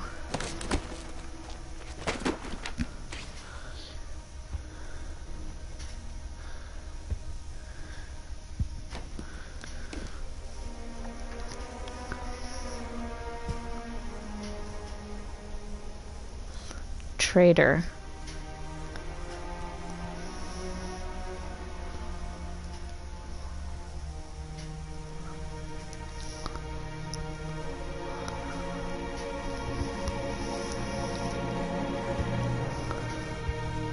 One fool spewed out one word too many. The other fired a musket. They fought for freedom.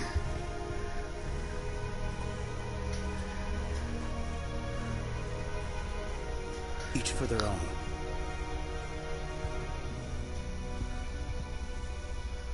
The man who was forbidden to shoot. Oh, I fucked up. Commander Buell paid the highest price for our decisions. The defender who kept watch over ordinary citizens, but was denied the right to protect himself. Whether I like it or not, his death is also my fault. Oops. Oops. I fucked up. I done fucked up.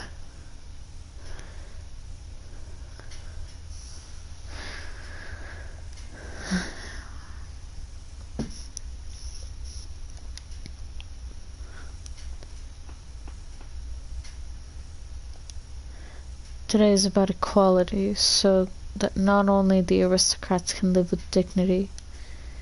Grow up, boy. I once saw the truth when they attempted to sentence my son, your uncle, to death.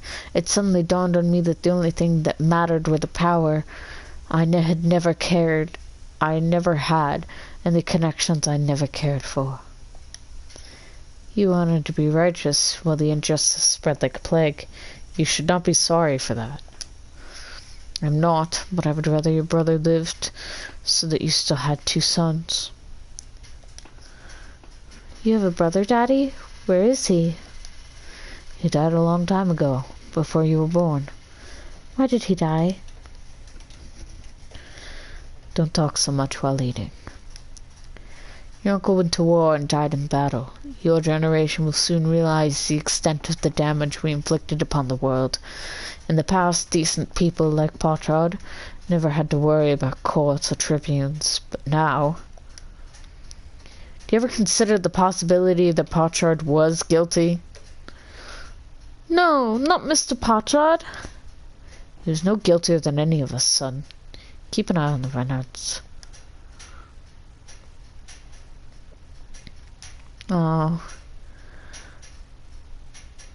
Oh, everyone's mad at me.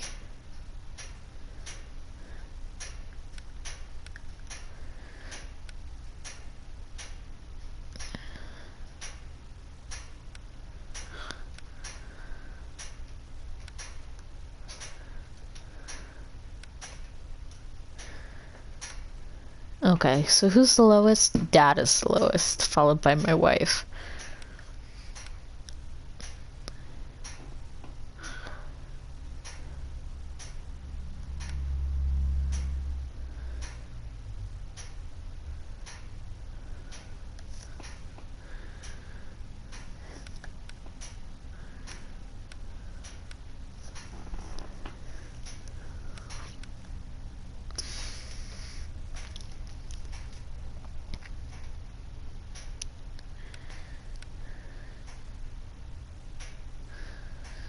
I wish I could see how much it would raise.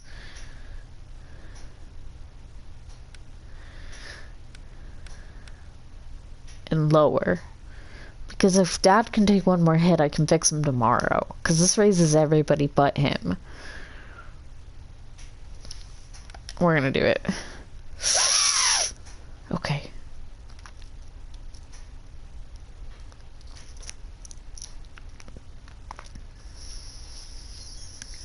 It's fine. Everything's fine.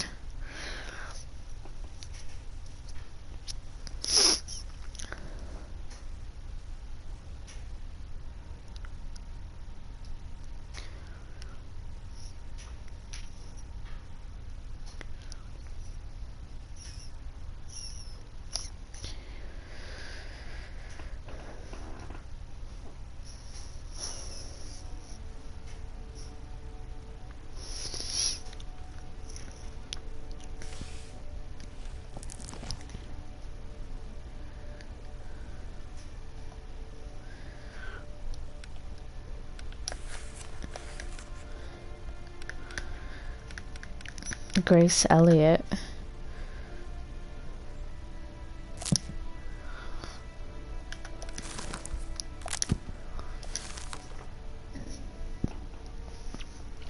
A tragedy occurred in one of the tenements by Seine near Port Neuf.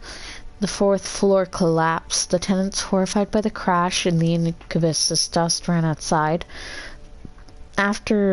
Only after a few minutes did some of the braver men run upstairs to look for survivors and remove the corpses.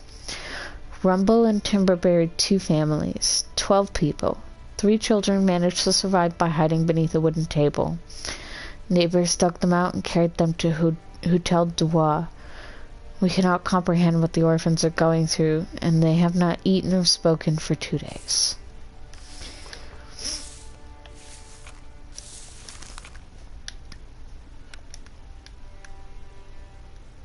It says 2. Oh, okay.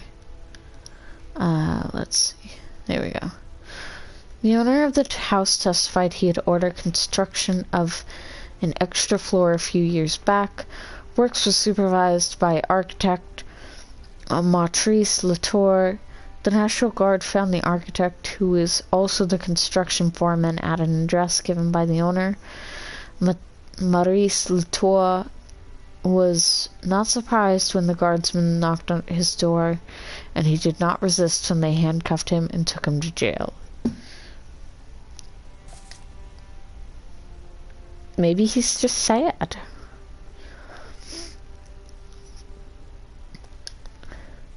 The people are angry and scared and expect someone to be punished for this tragedy. Your name? Maurice Latour, Monsieur le Judge. Do you build houses? That's right. I've earned my living from construction and renovation for many years now. Did the floor collapse because of your mistake? I do not know. I've worked at many houses since then. Just let me say I always build the best work that I can. Okay, we'll see. So, no, he did not confess to the crime.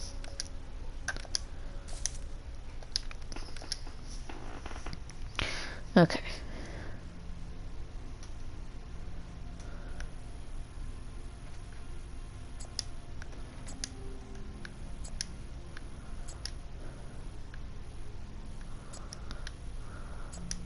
Oops, that's not what I meant.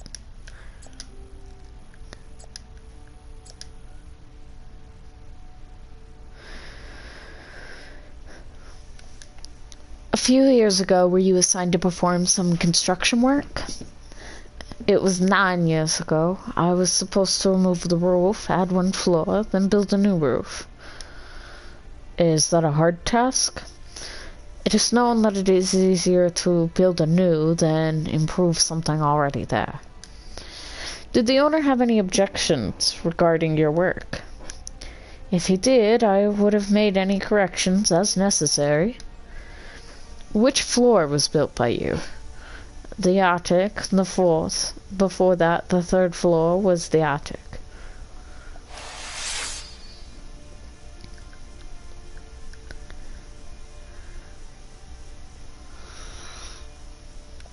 Citizen, with your knowledge of construction, what could have led to this tragedy? I can't be sure. Pests, poor materials, too much load on the structure. Every house is different.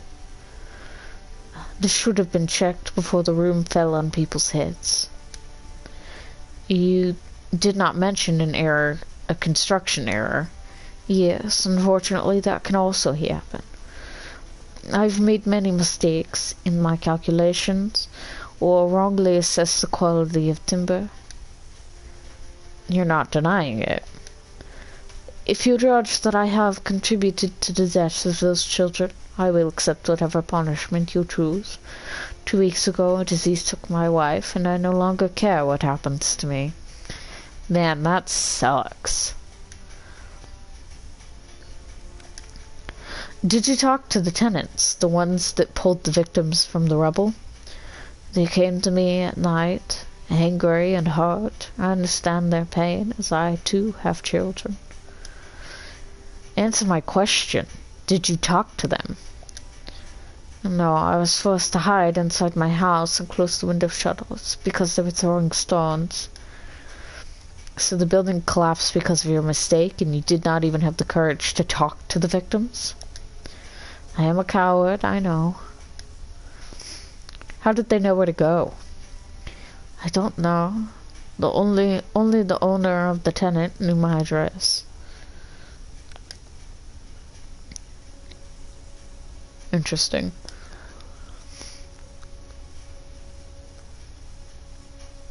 Are you the owner of the house where the floor collapsed? Yes, the floor in the attic collapsed and fell in the rooms beneath.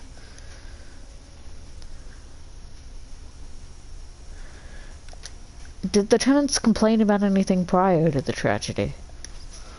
They said something about squeaky floors, but that's not unusual, as they squeak at my place too, so what? Did you inspect the floors? I planned to, but this tragedy happened before I was able to.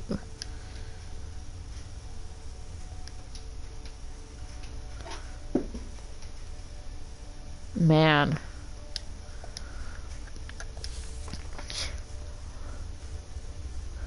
Was his act a counter-revolutionary in nature? No. What was the scope of the construction work performed by the architect? Construction of another floor. According to the witness, did the tenants complain about anything? Squeaky floors.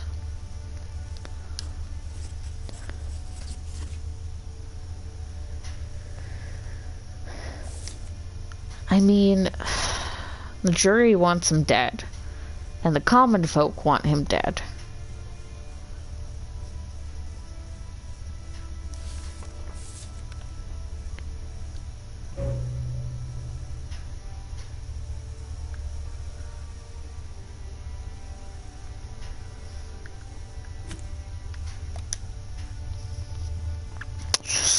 I'm gonna have to guillotine this man. I don't think it was malicious, but I also have no evidence to the contrary, and he doesn't want to live anyway, so...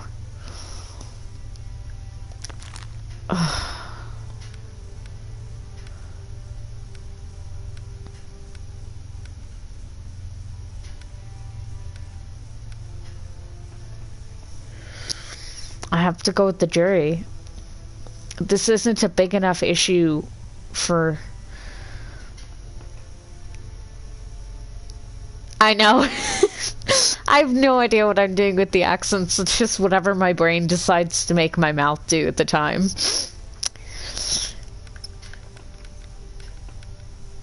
I'm gonna have to go with the death penalty.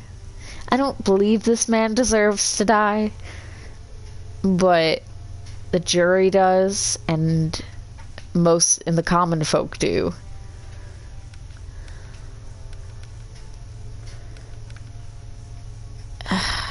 Alright. He dead now.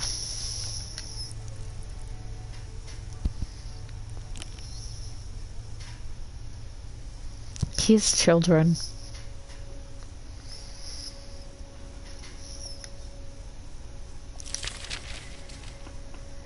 Okay, that's fine.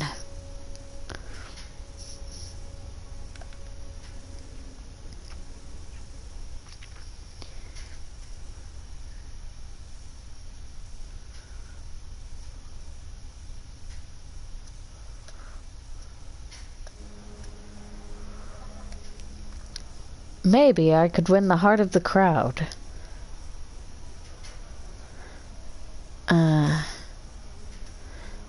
Earn the favor of the crowd by delivering a speech or proceed directly to the execution. Remember, once you start your speech, there's no going back. An awkward or clumsy speech will earn you nothing but ridicule from the audience. Oh no. Depending on your reputation, the crowd will be more or less aggressive.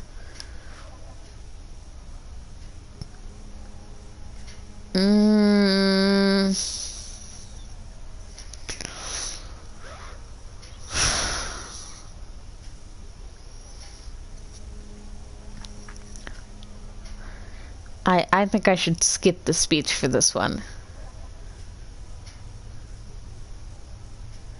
Because it's not something I super believe in, so I'm going to doubt myself as I go through it.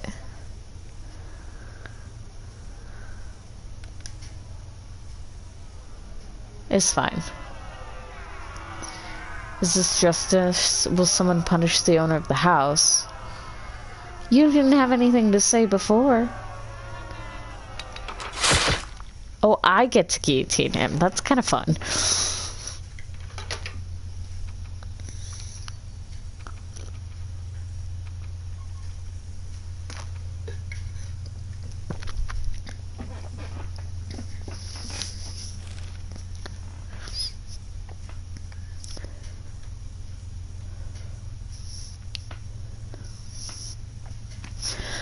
So as of right now, it looks like I'm going to be good to stick with streaming on Tuesdays.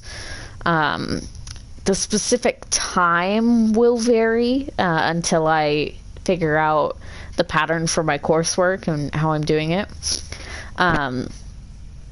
But yeah, so Tuesdays will be for sure, and then if like I have a weird day off somewhere, I'll probably stream on that day or something.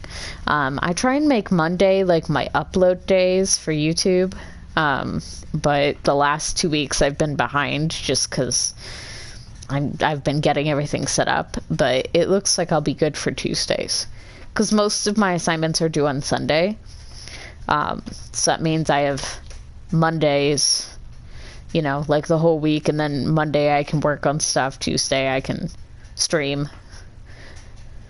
So yeah. That should be what I'm doing. And I'll be posting like an actual schedule for time-wise, or at least like posting the Tuesdays up there. Because there may be like 1 or 2 Tuesdays that I take off and I switch days on that one or whatever. But yeah, that's just me.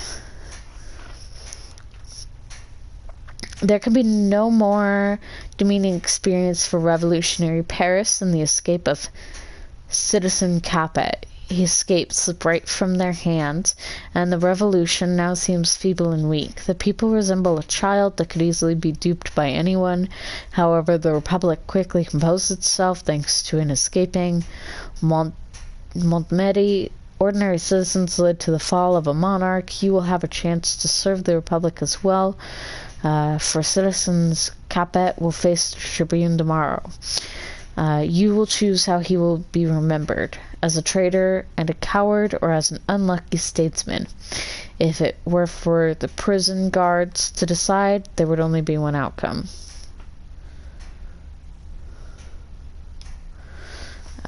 Leave him alone until the trial. I will guillotine the man myself.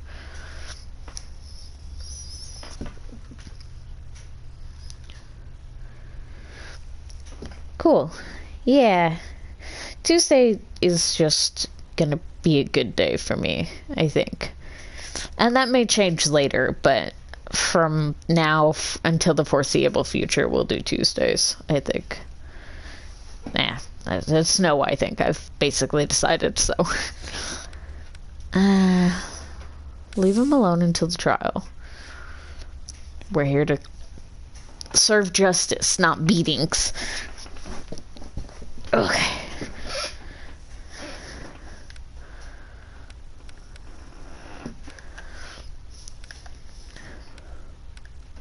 I have to please my father.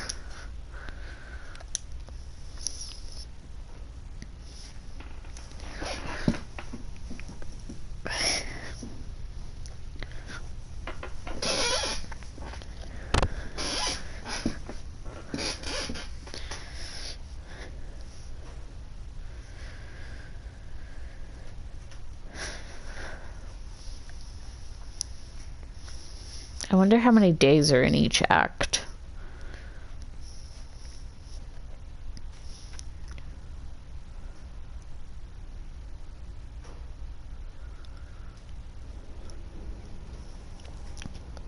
People are anxious. Interesting. Why does my family want this man to go to prison? I don't care what my family wants. Okay. But Papa... Maman, why is Mom sad? I don't know what to tell you.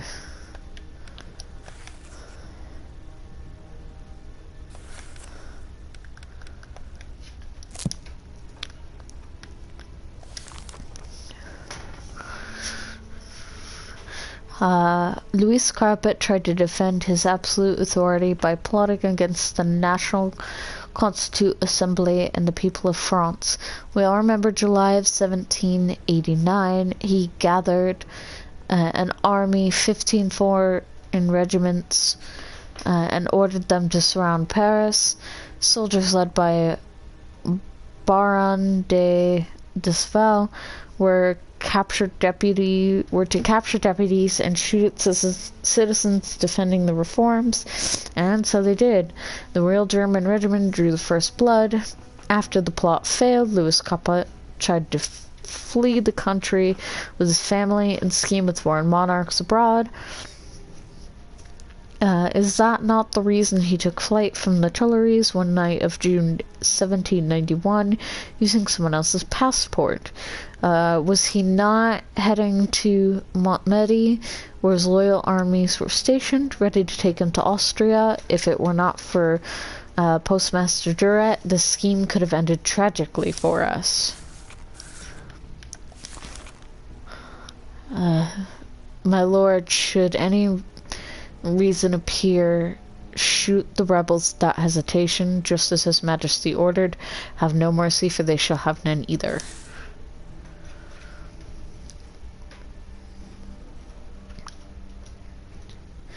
I hereby open your trial. Answer the questions when asked.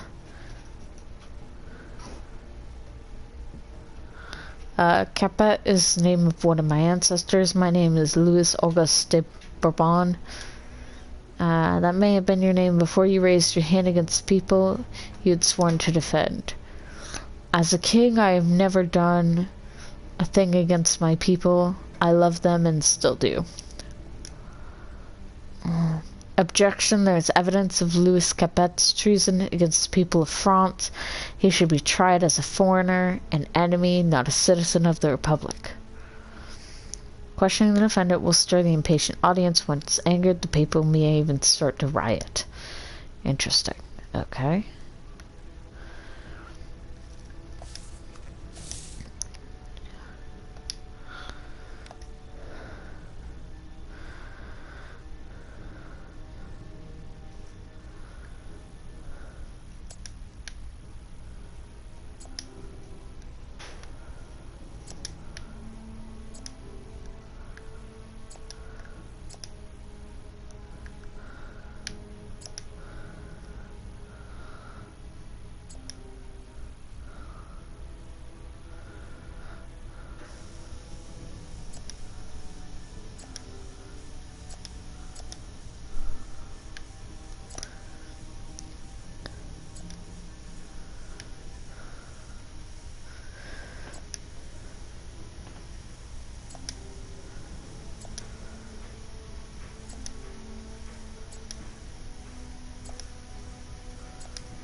Okay.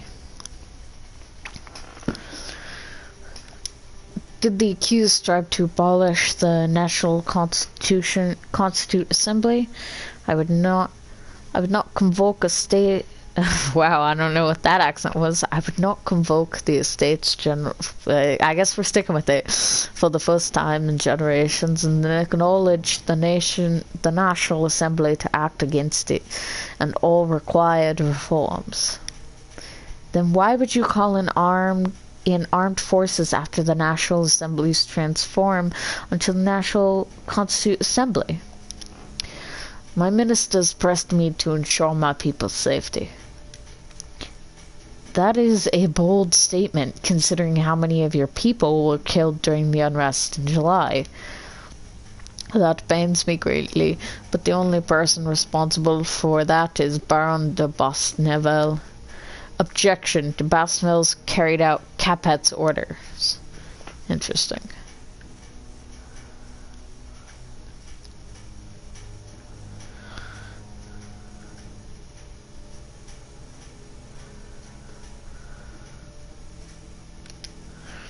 Who gave the order to shoot the citizens gathered around the palace?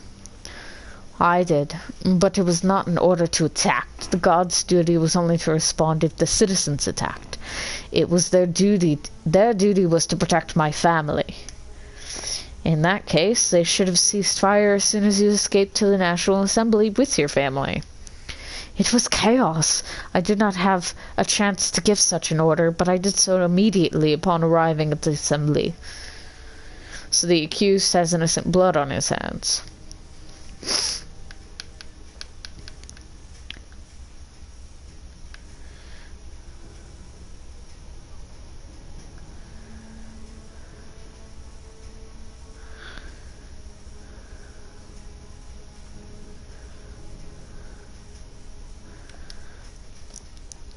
Who is responsible for the delivery of the passport of the man called Panette?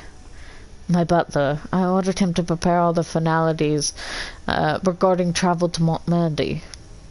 The city hall has not received any submissions from your butler. I do not know what to say. Monsieur le Judge, Louis Capet's butler was seen at the Austrian embassy. They surely took care of all the documents for defectors. Monsieur Tinville, that is mere heresy. Who said such a thing? Bring him here so he may repeat it. There's no need. It is hard evidence, especially in light of what the accused has told us. The jury wants to acquit this man? I don't fucking think so. What did the accused plan to do with the constituent's deputies? Nothing. The assembly that I joined in on June granted immunity to members. I intend to respect that. And yet you ordered your soldiers to seize and imprison the deputies and perhaps even execute them. Nonsense. There's no evidence of that. My enemies spread rumors to get rid of me. Don't need evidence against a coward who runs from his own people.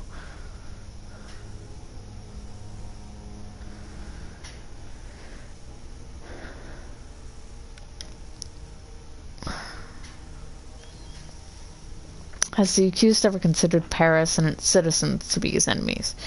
Absolutely not. I ask that you explain the question. How can you deny it if you do not understand the question? Your army surrounded Paris. Is that not what you do with your enemies? My soldiers were only there to ensure public order while the National Assembly was in session. Adequate forces were already present in Paris. Was that not enough?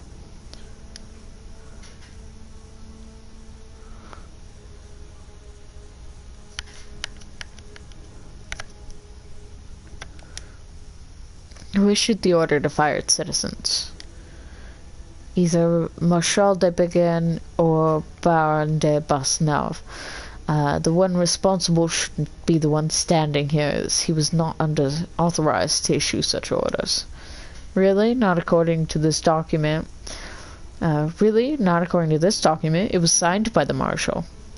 Marshal de Bégin went too far and lied to us all. I swear on my crown I did not issue that order. De Bégin is a sworn monarchist that was given an army to suppress the revolution. Would he work on his own without Capet's blessing? People sometimes do stupid things.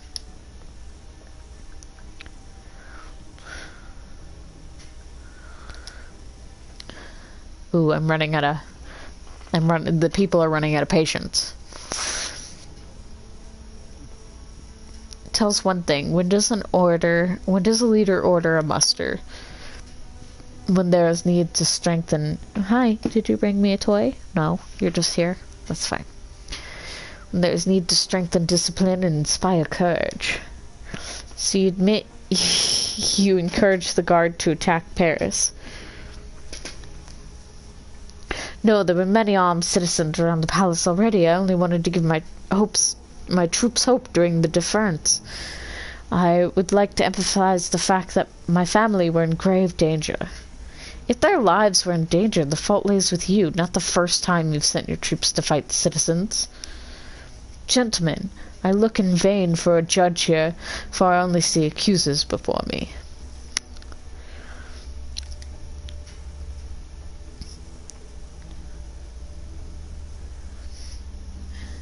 Who helped you suppress the revolution? Nonsense, all of it. My only desire is to take my family out of Paris, as I did not wish for them to suffer house arrest. We all know the European monarchs despise our ideas of freedom, equality, and brotherhood. Am I to understand you tried to prepare a joint military intervention? I deny any such accusation. There's no evidence for such outrageous claims. I would never turn against my beloved France. Ooh, people are aggressive, okay.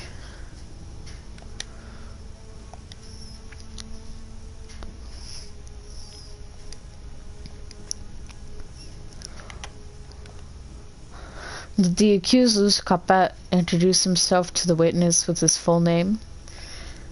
He only produced someone else's documents. I used the name from the documents after he showed them to me. He never objected. Then how'd you learn of his true identity? By the image on the paper signed. When a messenger from General Lafayette confirmed my suspicions, I ran as fast as I could to Valence to inform the authorities.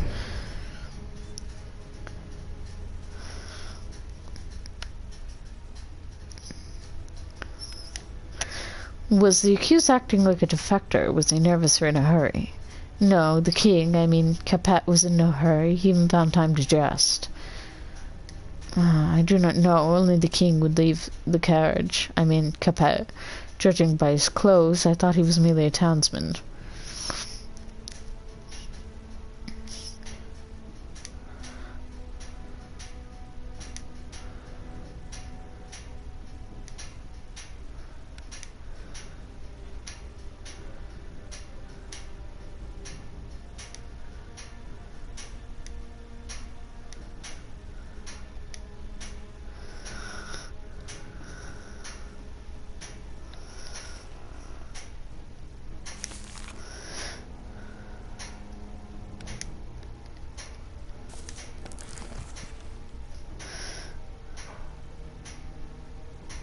Okay.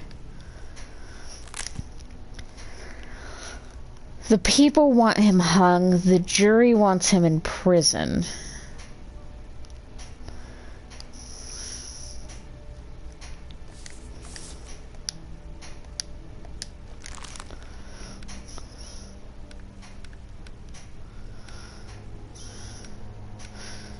Okay.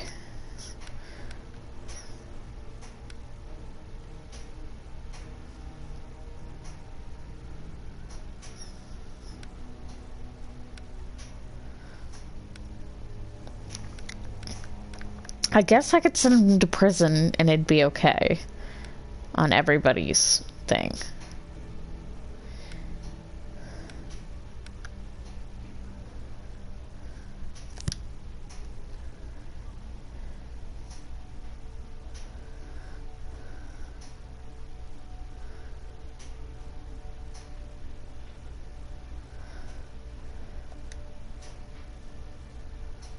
Oh.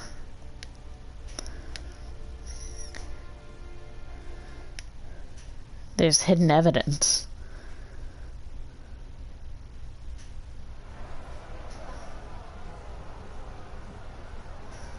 People, what vexes you? Why are you so angry? The king lied to us! That coward ran from us! He'll surely run from justice as well! We found proof of the king's treachery in his secret iron cabinet! Okay.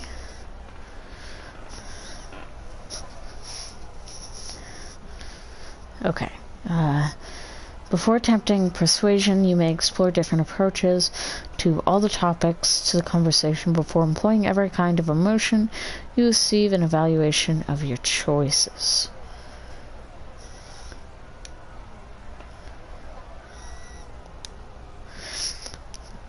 Each attitude comes with a set of emotions that can have a positive and negative impact.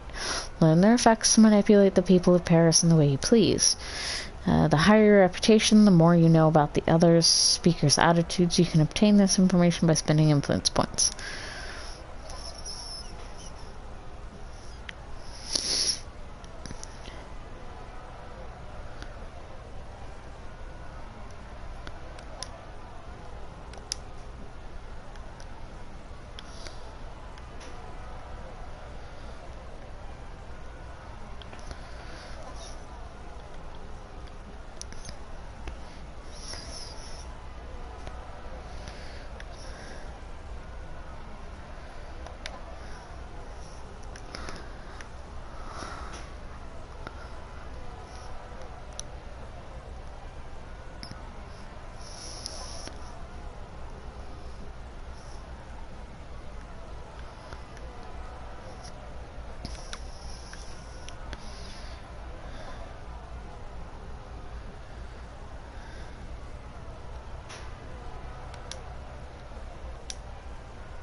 Oops.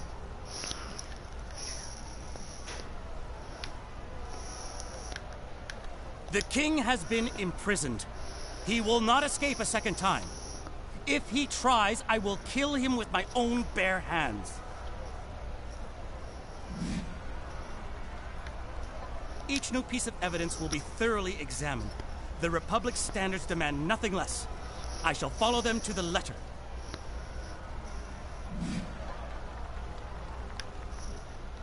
Justice must return to our country and stay here for good. No one is more concerned about this matter than a judge of the tribunal.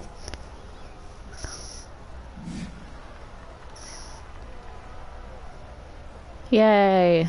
Okay. I win. Okay. Is it true? Evidence of Capet's guilt has been found? Really? Would the defendant like an explanation? Like to explain why he concealed his secure iron cabinet and the documents hidden within from the convention?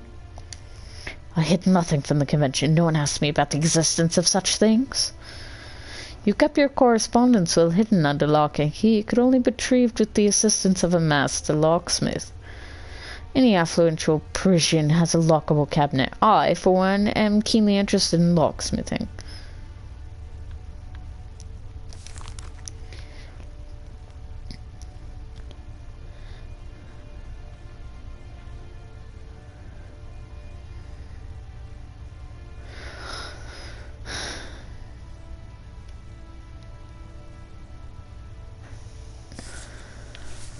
Okay, that's been read.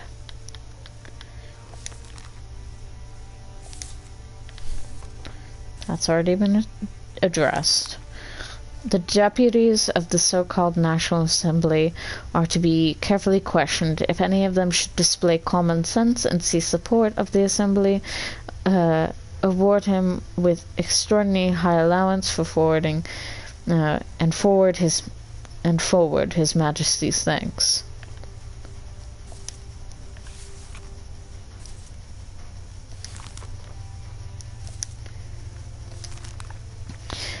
We trust with God's grace and help His Majesty will soon arrive within the Imperial borders for us to grant him, as well as our beloved sister, safety, and potentially take the steps necessary to re-establish the natural European order within the borders of France. His Imperial Majesty, the Holy Roman Emperor, King of Hungary, Bohemian Kota. Okay. Your Grace, we will soon come to your Majesty's rescue. However, for the time being, I implore your Majesty to muster local troops that remain loyal.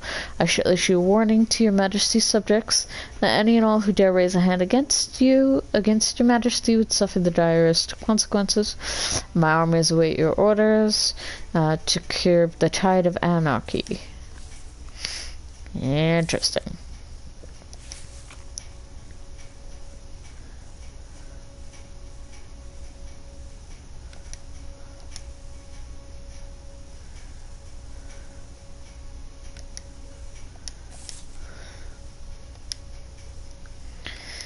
Oh, I have to do this again, okay.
Where did...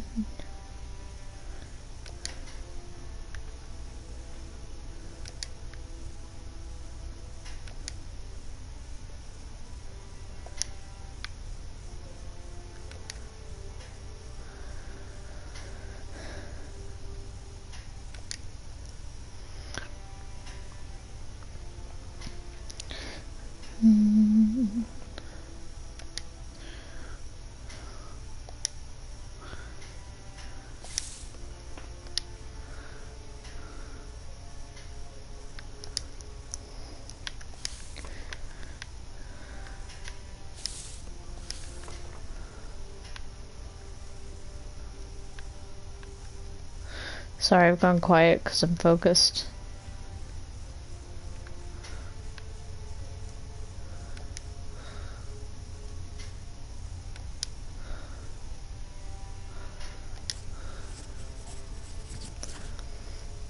I think that's enough information.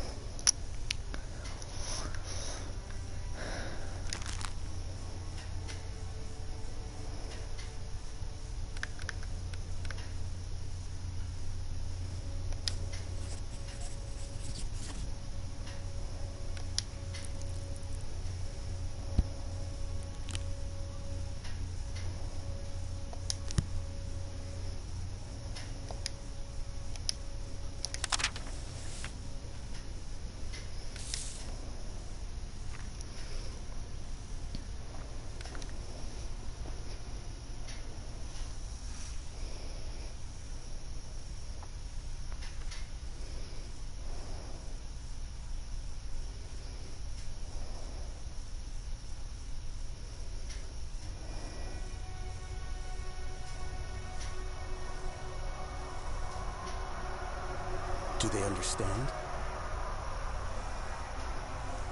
Their excitement was stronger than the smell of the fresh wood the guillotine was made from.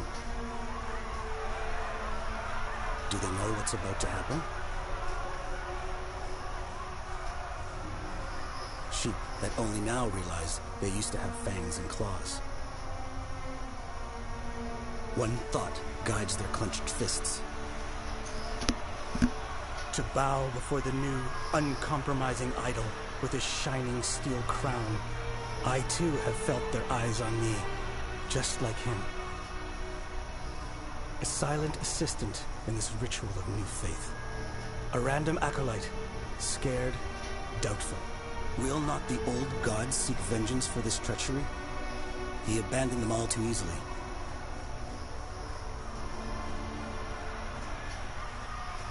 I was unable to understand their screams. I only tasted the stench of their sweaty bodies. But I could hear one thing perfectly. Bring us the king. Well, I did.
Alright, I made the people happy.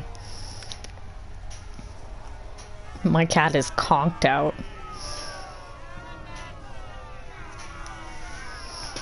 You were not an innocent man. I killed the king.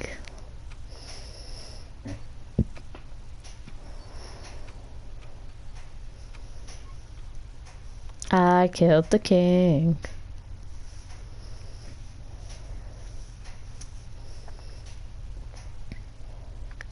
I must be dreaming. Is that the map from Mugler's case? You stole evidence from the court. I did not steal it. I only found a use for it. It will be more useful in your room than in the dusty drawers in the court archives. After all, it's a map by Turgot and should be treated with respect. Ah, what a lovely explanation. Consider it a gift, now take it, and try not to talk so much. You should be more concerned about the events of the king, because this whole situation just seems peculiar. As your superior, I should be the one judging Louis's case. I fail to understand why Robespierre asked for your assistance. Are you jealous? Of course I'm jealous. This is an important moment in history, and people will be reading about it for decades to come. It seems there will be trouble. I have a feeling that someone is toying with my life, as though an unknown force were pushing me into utter chaos. Keep your eyes open. You came to the political world of the city from out of nowhere, and it means someone will have to take a step down to make room. Do you have to sound so defeated? My husband is a renowned person now. We should be happy about it. It is easier to shoot someone in the spotlight. It's valid.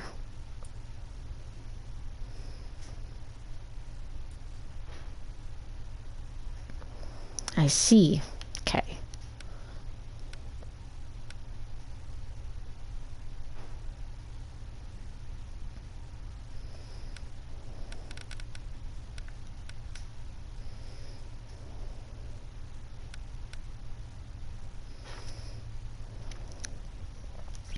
Sorry, kids, you gotta hang out with Papa.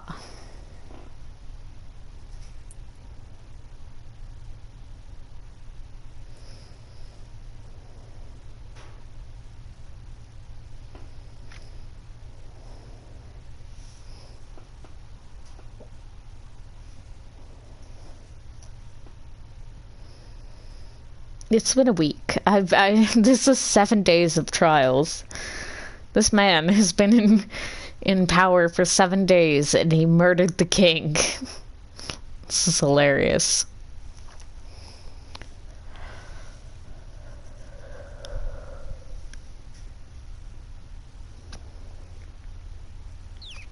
The people shrugged the invisible burden off their backs. The streets seemed more peaceful. Even the windows of the courthouse were soon replaced.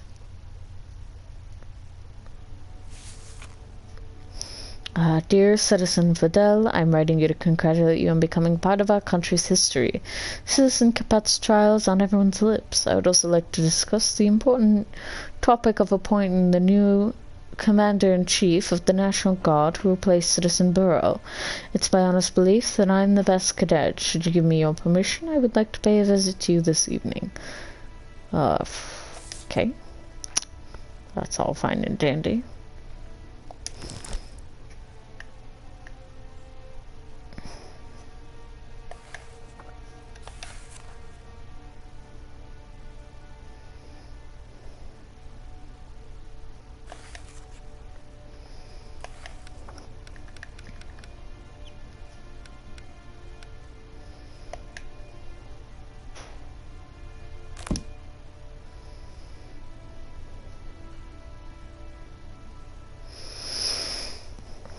Sorry, I'm getting tired, so I'm staring off into space.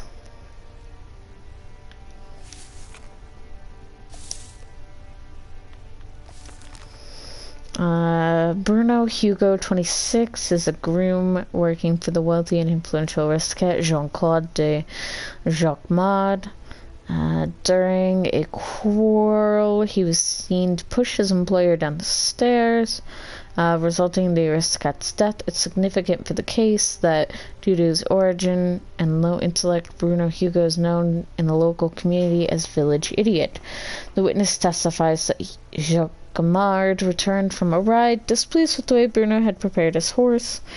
Apparently, the saddle had become loose. That Citizen de Jacquemart almost fell from his mount.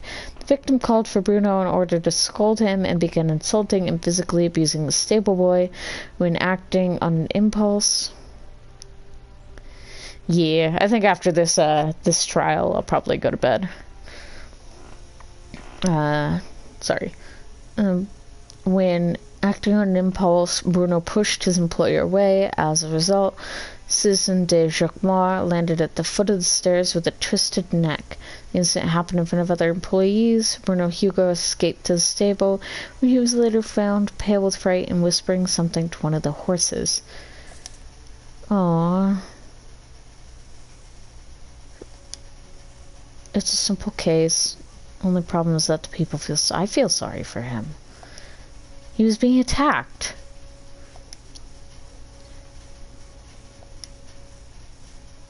Oh, sorry, I'm just reading it. Do you admit to the murder, yes or no? But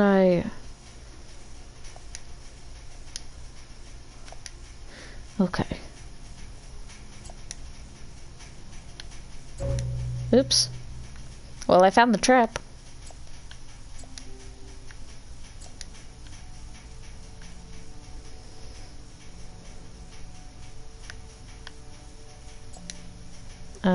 What am I doing?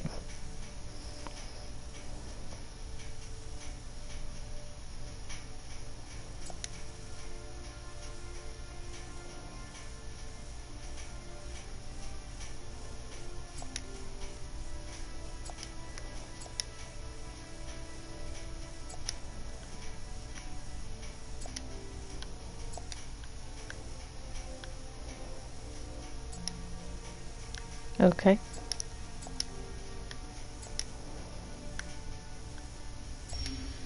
Okay, there we go. Do you know how the local people refer to you? Bruno does not know. Village idiot. Do you wish to comment on this? Bruno does not like that name, no. Do they often call you that? I do not like it, and that's that. I already have a name given me by my mother. She gave me one.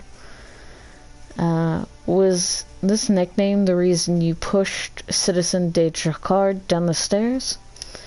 The master was shouting, and I don't like that. I don't like that. I don't like it when he shouts. I don't like it.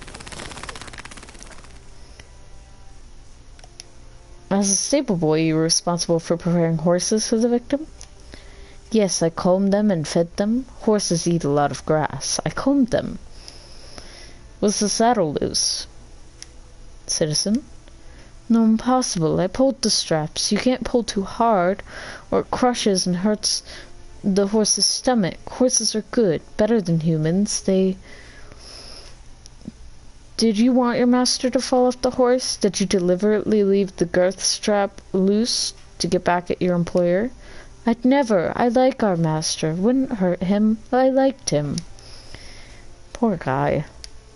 I don't even care what the jury says in this one. How did Citizen de Jacquemart treat you? He was good to me. Sometimes he shouted, but he fed me and he was good to the horses. Good. How often did he shout?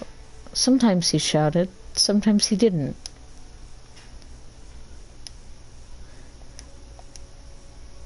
I don't like this corner guy over here. I don't know who he actually is, but he makes me mad every time.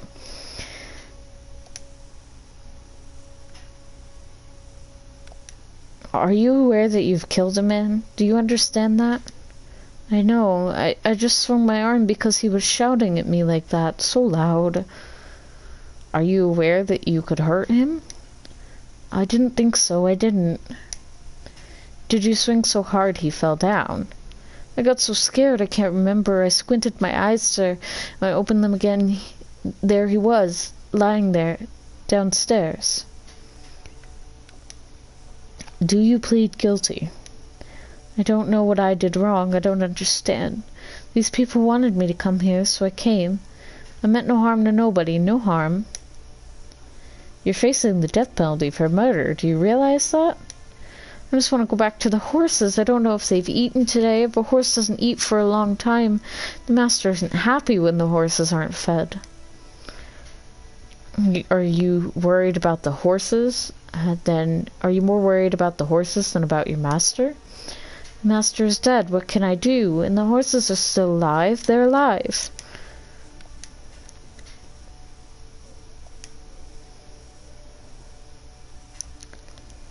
Please introduce yourself and state your duties. My name is Colin Buffo. I am Major Domo at the residence of the Jacquard family. I saw exactly what happened. Please tell us what happened between Citizen Hugo and the master of the house that unfortunate day. Citizen Jacquard was furious at Bruno because he hadn't tightened the saddle. It could have caused an accident. How'd your employer react to this? He started shouting at Bruno, tugging and pulling at him. Bruno pushed Citizen de Jacquard away, causing him to fall down the stairs they were both standing on. Nasty bourgeois. I'm acquitting him.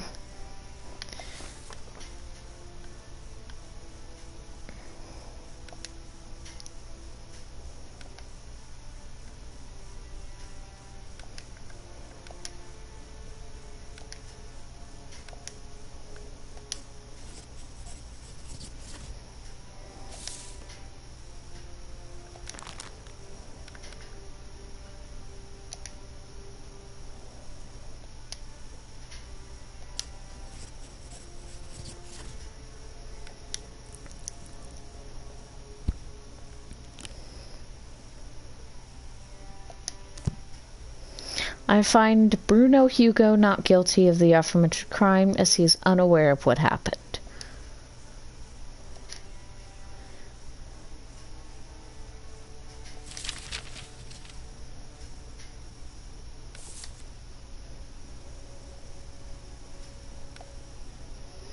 I'll get to the next case and then I'm probably gonna sign off and get some sleep.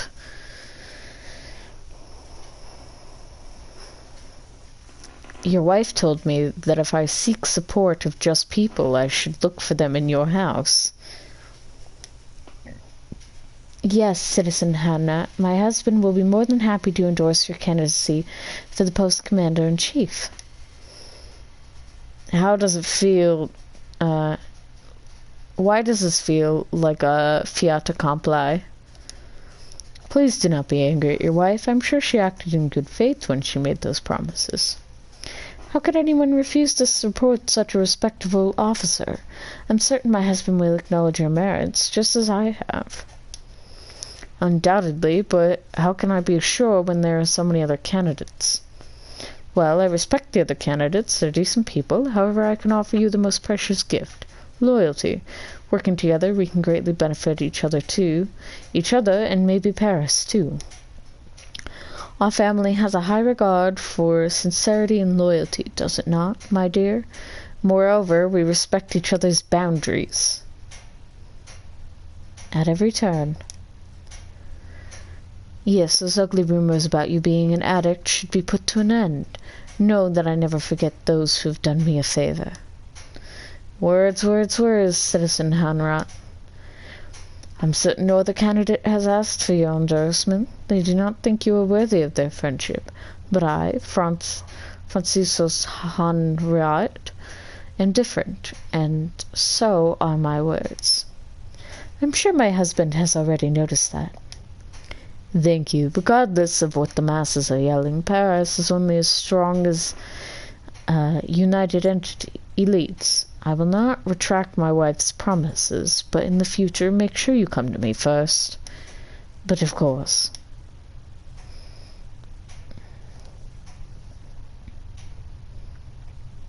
Oh, I made my family happy by not sending that guy away. So I need my other...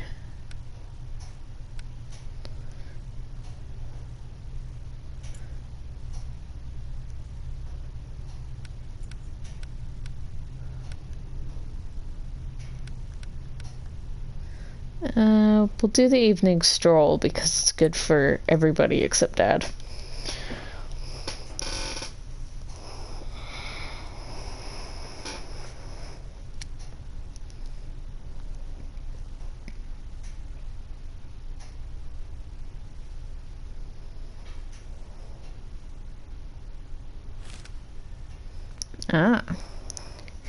The evening is warm, so you decide to take the long way home.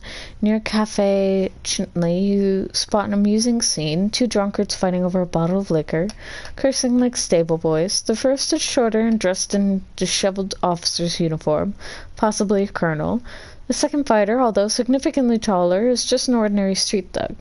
You listen to the gibberish, tangled efforts, only to reach the conclusion that the bottle contains one last gulp of drink.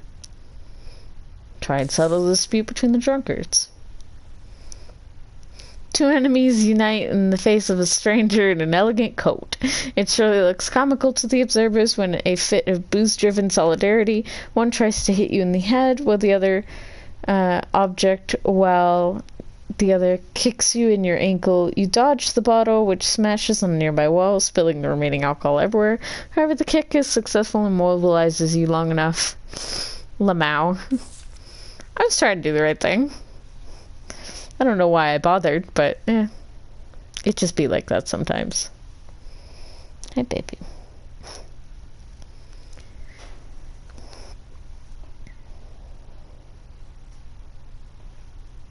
Why is this taking so long to load?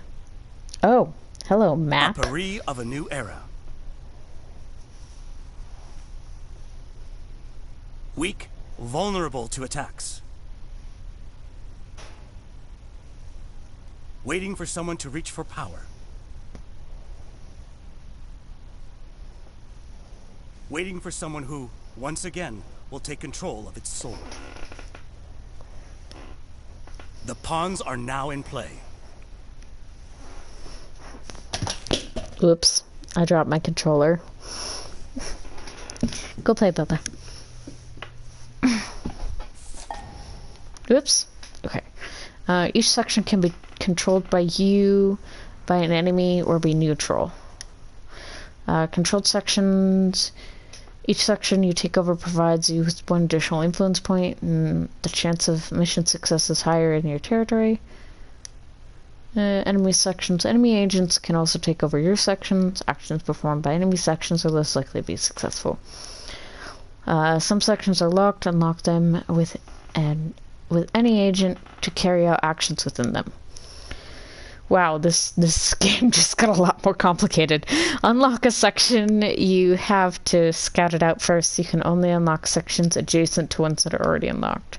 Each section reacts to the situation in the game, causing the fever of the residents to rise or fall. If their fever becomes too intense, it could result in destructive riots. Send agents on missions, manage unruly crowds, and fight for influence over the city. Press R2 button on agent to choose the action you wish them to carry out. Bruiser is good at fighting, gaining reputation and managing unruly crowds. Diplomat takes over sections, nurtures relations with factions, and lowers fever in sections. Weaker in duels against enemy agents.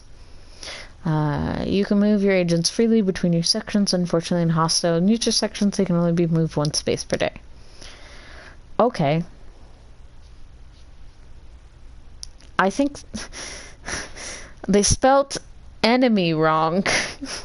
Take over an enemy section. It's a good thing this game was $2.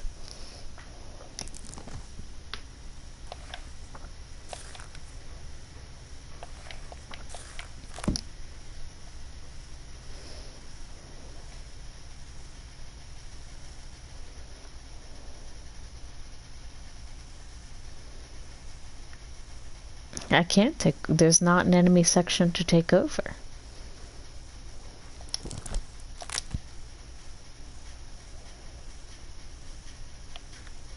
I don't really know what I'm doing.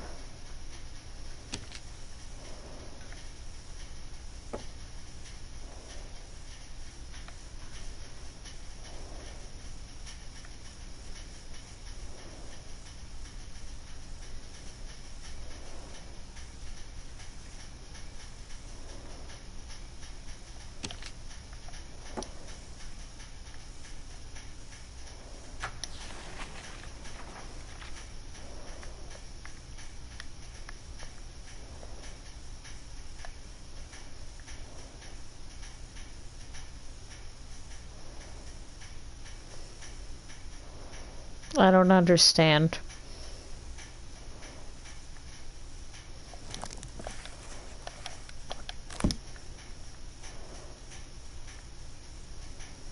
Oh.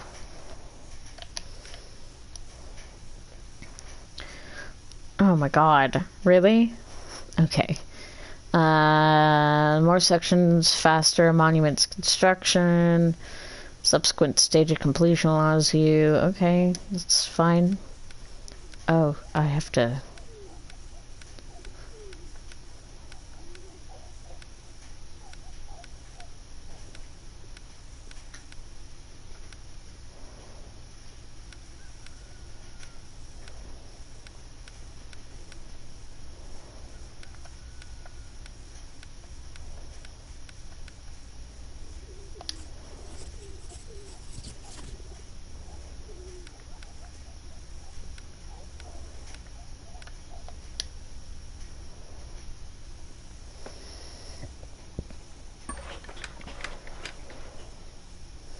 Each building lets you perform a different kind of action. Take over the ones that support your playstyle.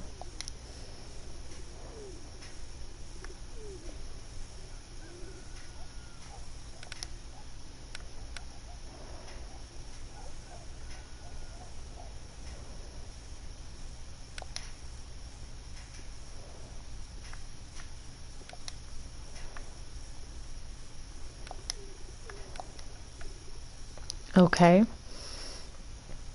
End the day. Okay. That's gonna be a whole other thing. I didn't even realize that was gonna be like a part of the game. This game is now a strategy game as well as a court game.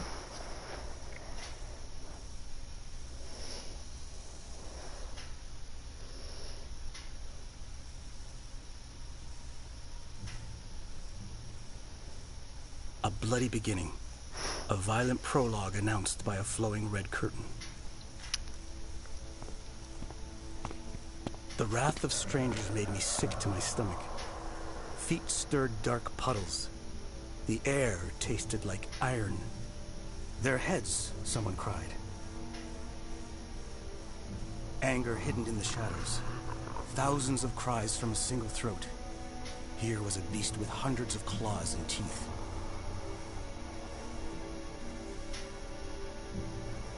A kicked, abused, and physically wounded soul.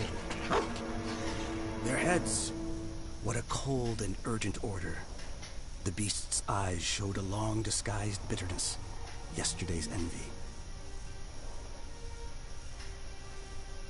It has waited too long to show mercy now. Too long covering its ears while others laughed at its inadequacies and feebleness. The beast's bark was filled with 1,000 smiles of those who worship this bloody morning. The day when their enemies will perish. Their brothers.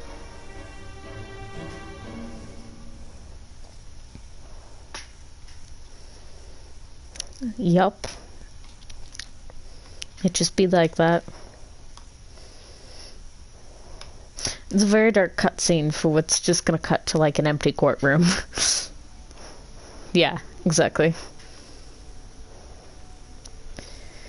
I also now have like that the meter on the side there where the people now get upset if I take too long in a trial, which will probably be more active when like the cases super matter. But yeah, so this game is actually has a lot more meat to it than I thought it was gonna have, because I bought a couple chunks of just like easy indie games to play when I'm not, because I run into times like today where it's like a vampire takes a lot of energy, because particularly if I'm gonna do the perfect run I have to like lay it out.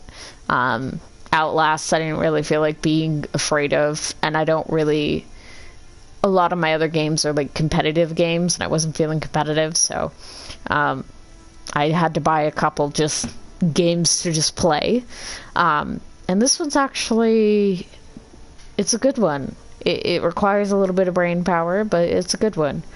But I'm running on very little sleep. So I am going to go to bed. Thank you for tuning in. If I have time tomorrow, if I'm ahead in my classes, I may be getting off of work early, so I may be streaming at like 3 a.m. Arizona time. So, yeah. Other than that, I'm not sure if I'm going to be doing that yet or not. It depends a lot on how tomorrow goes, but yeah, that is all I've got for you. Thank you for tuning in, and I appreciate it, and I hope to see you next time.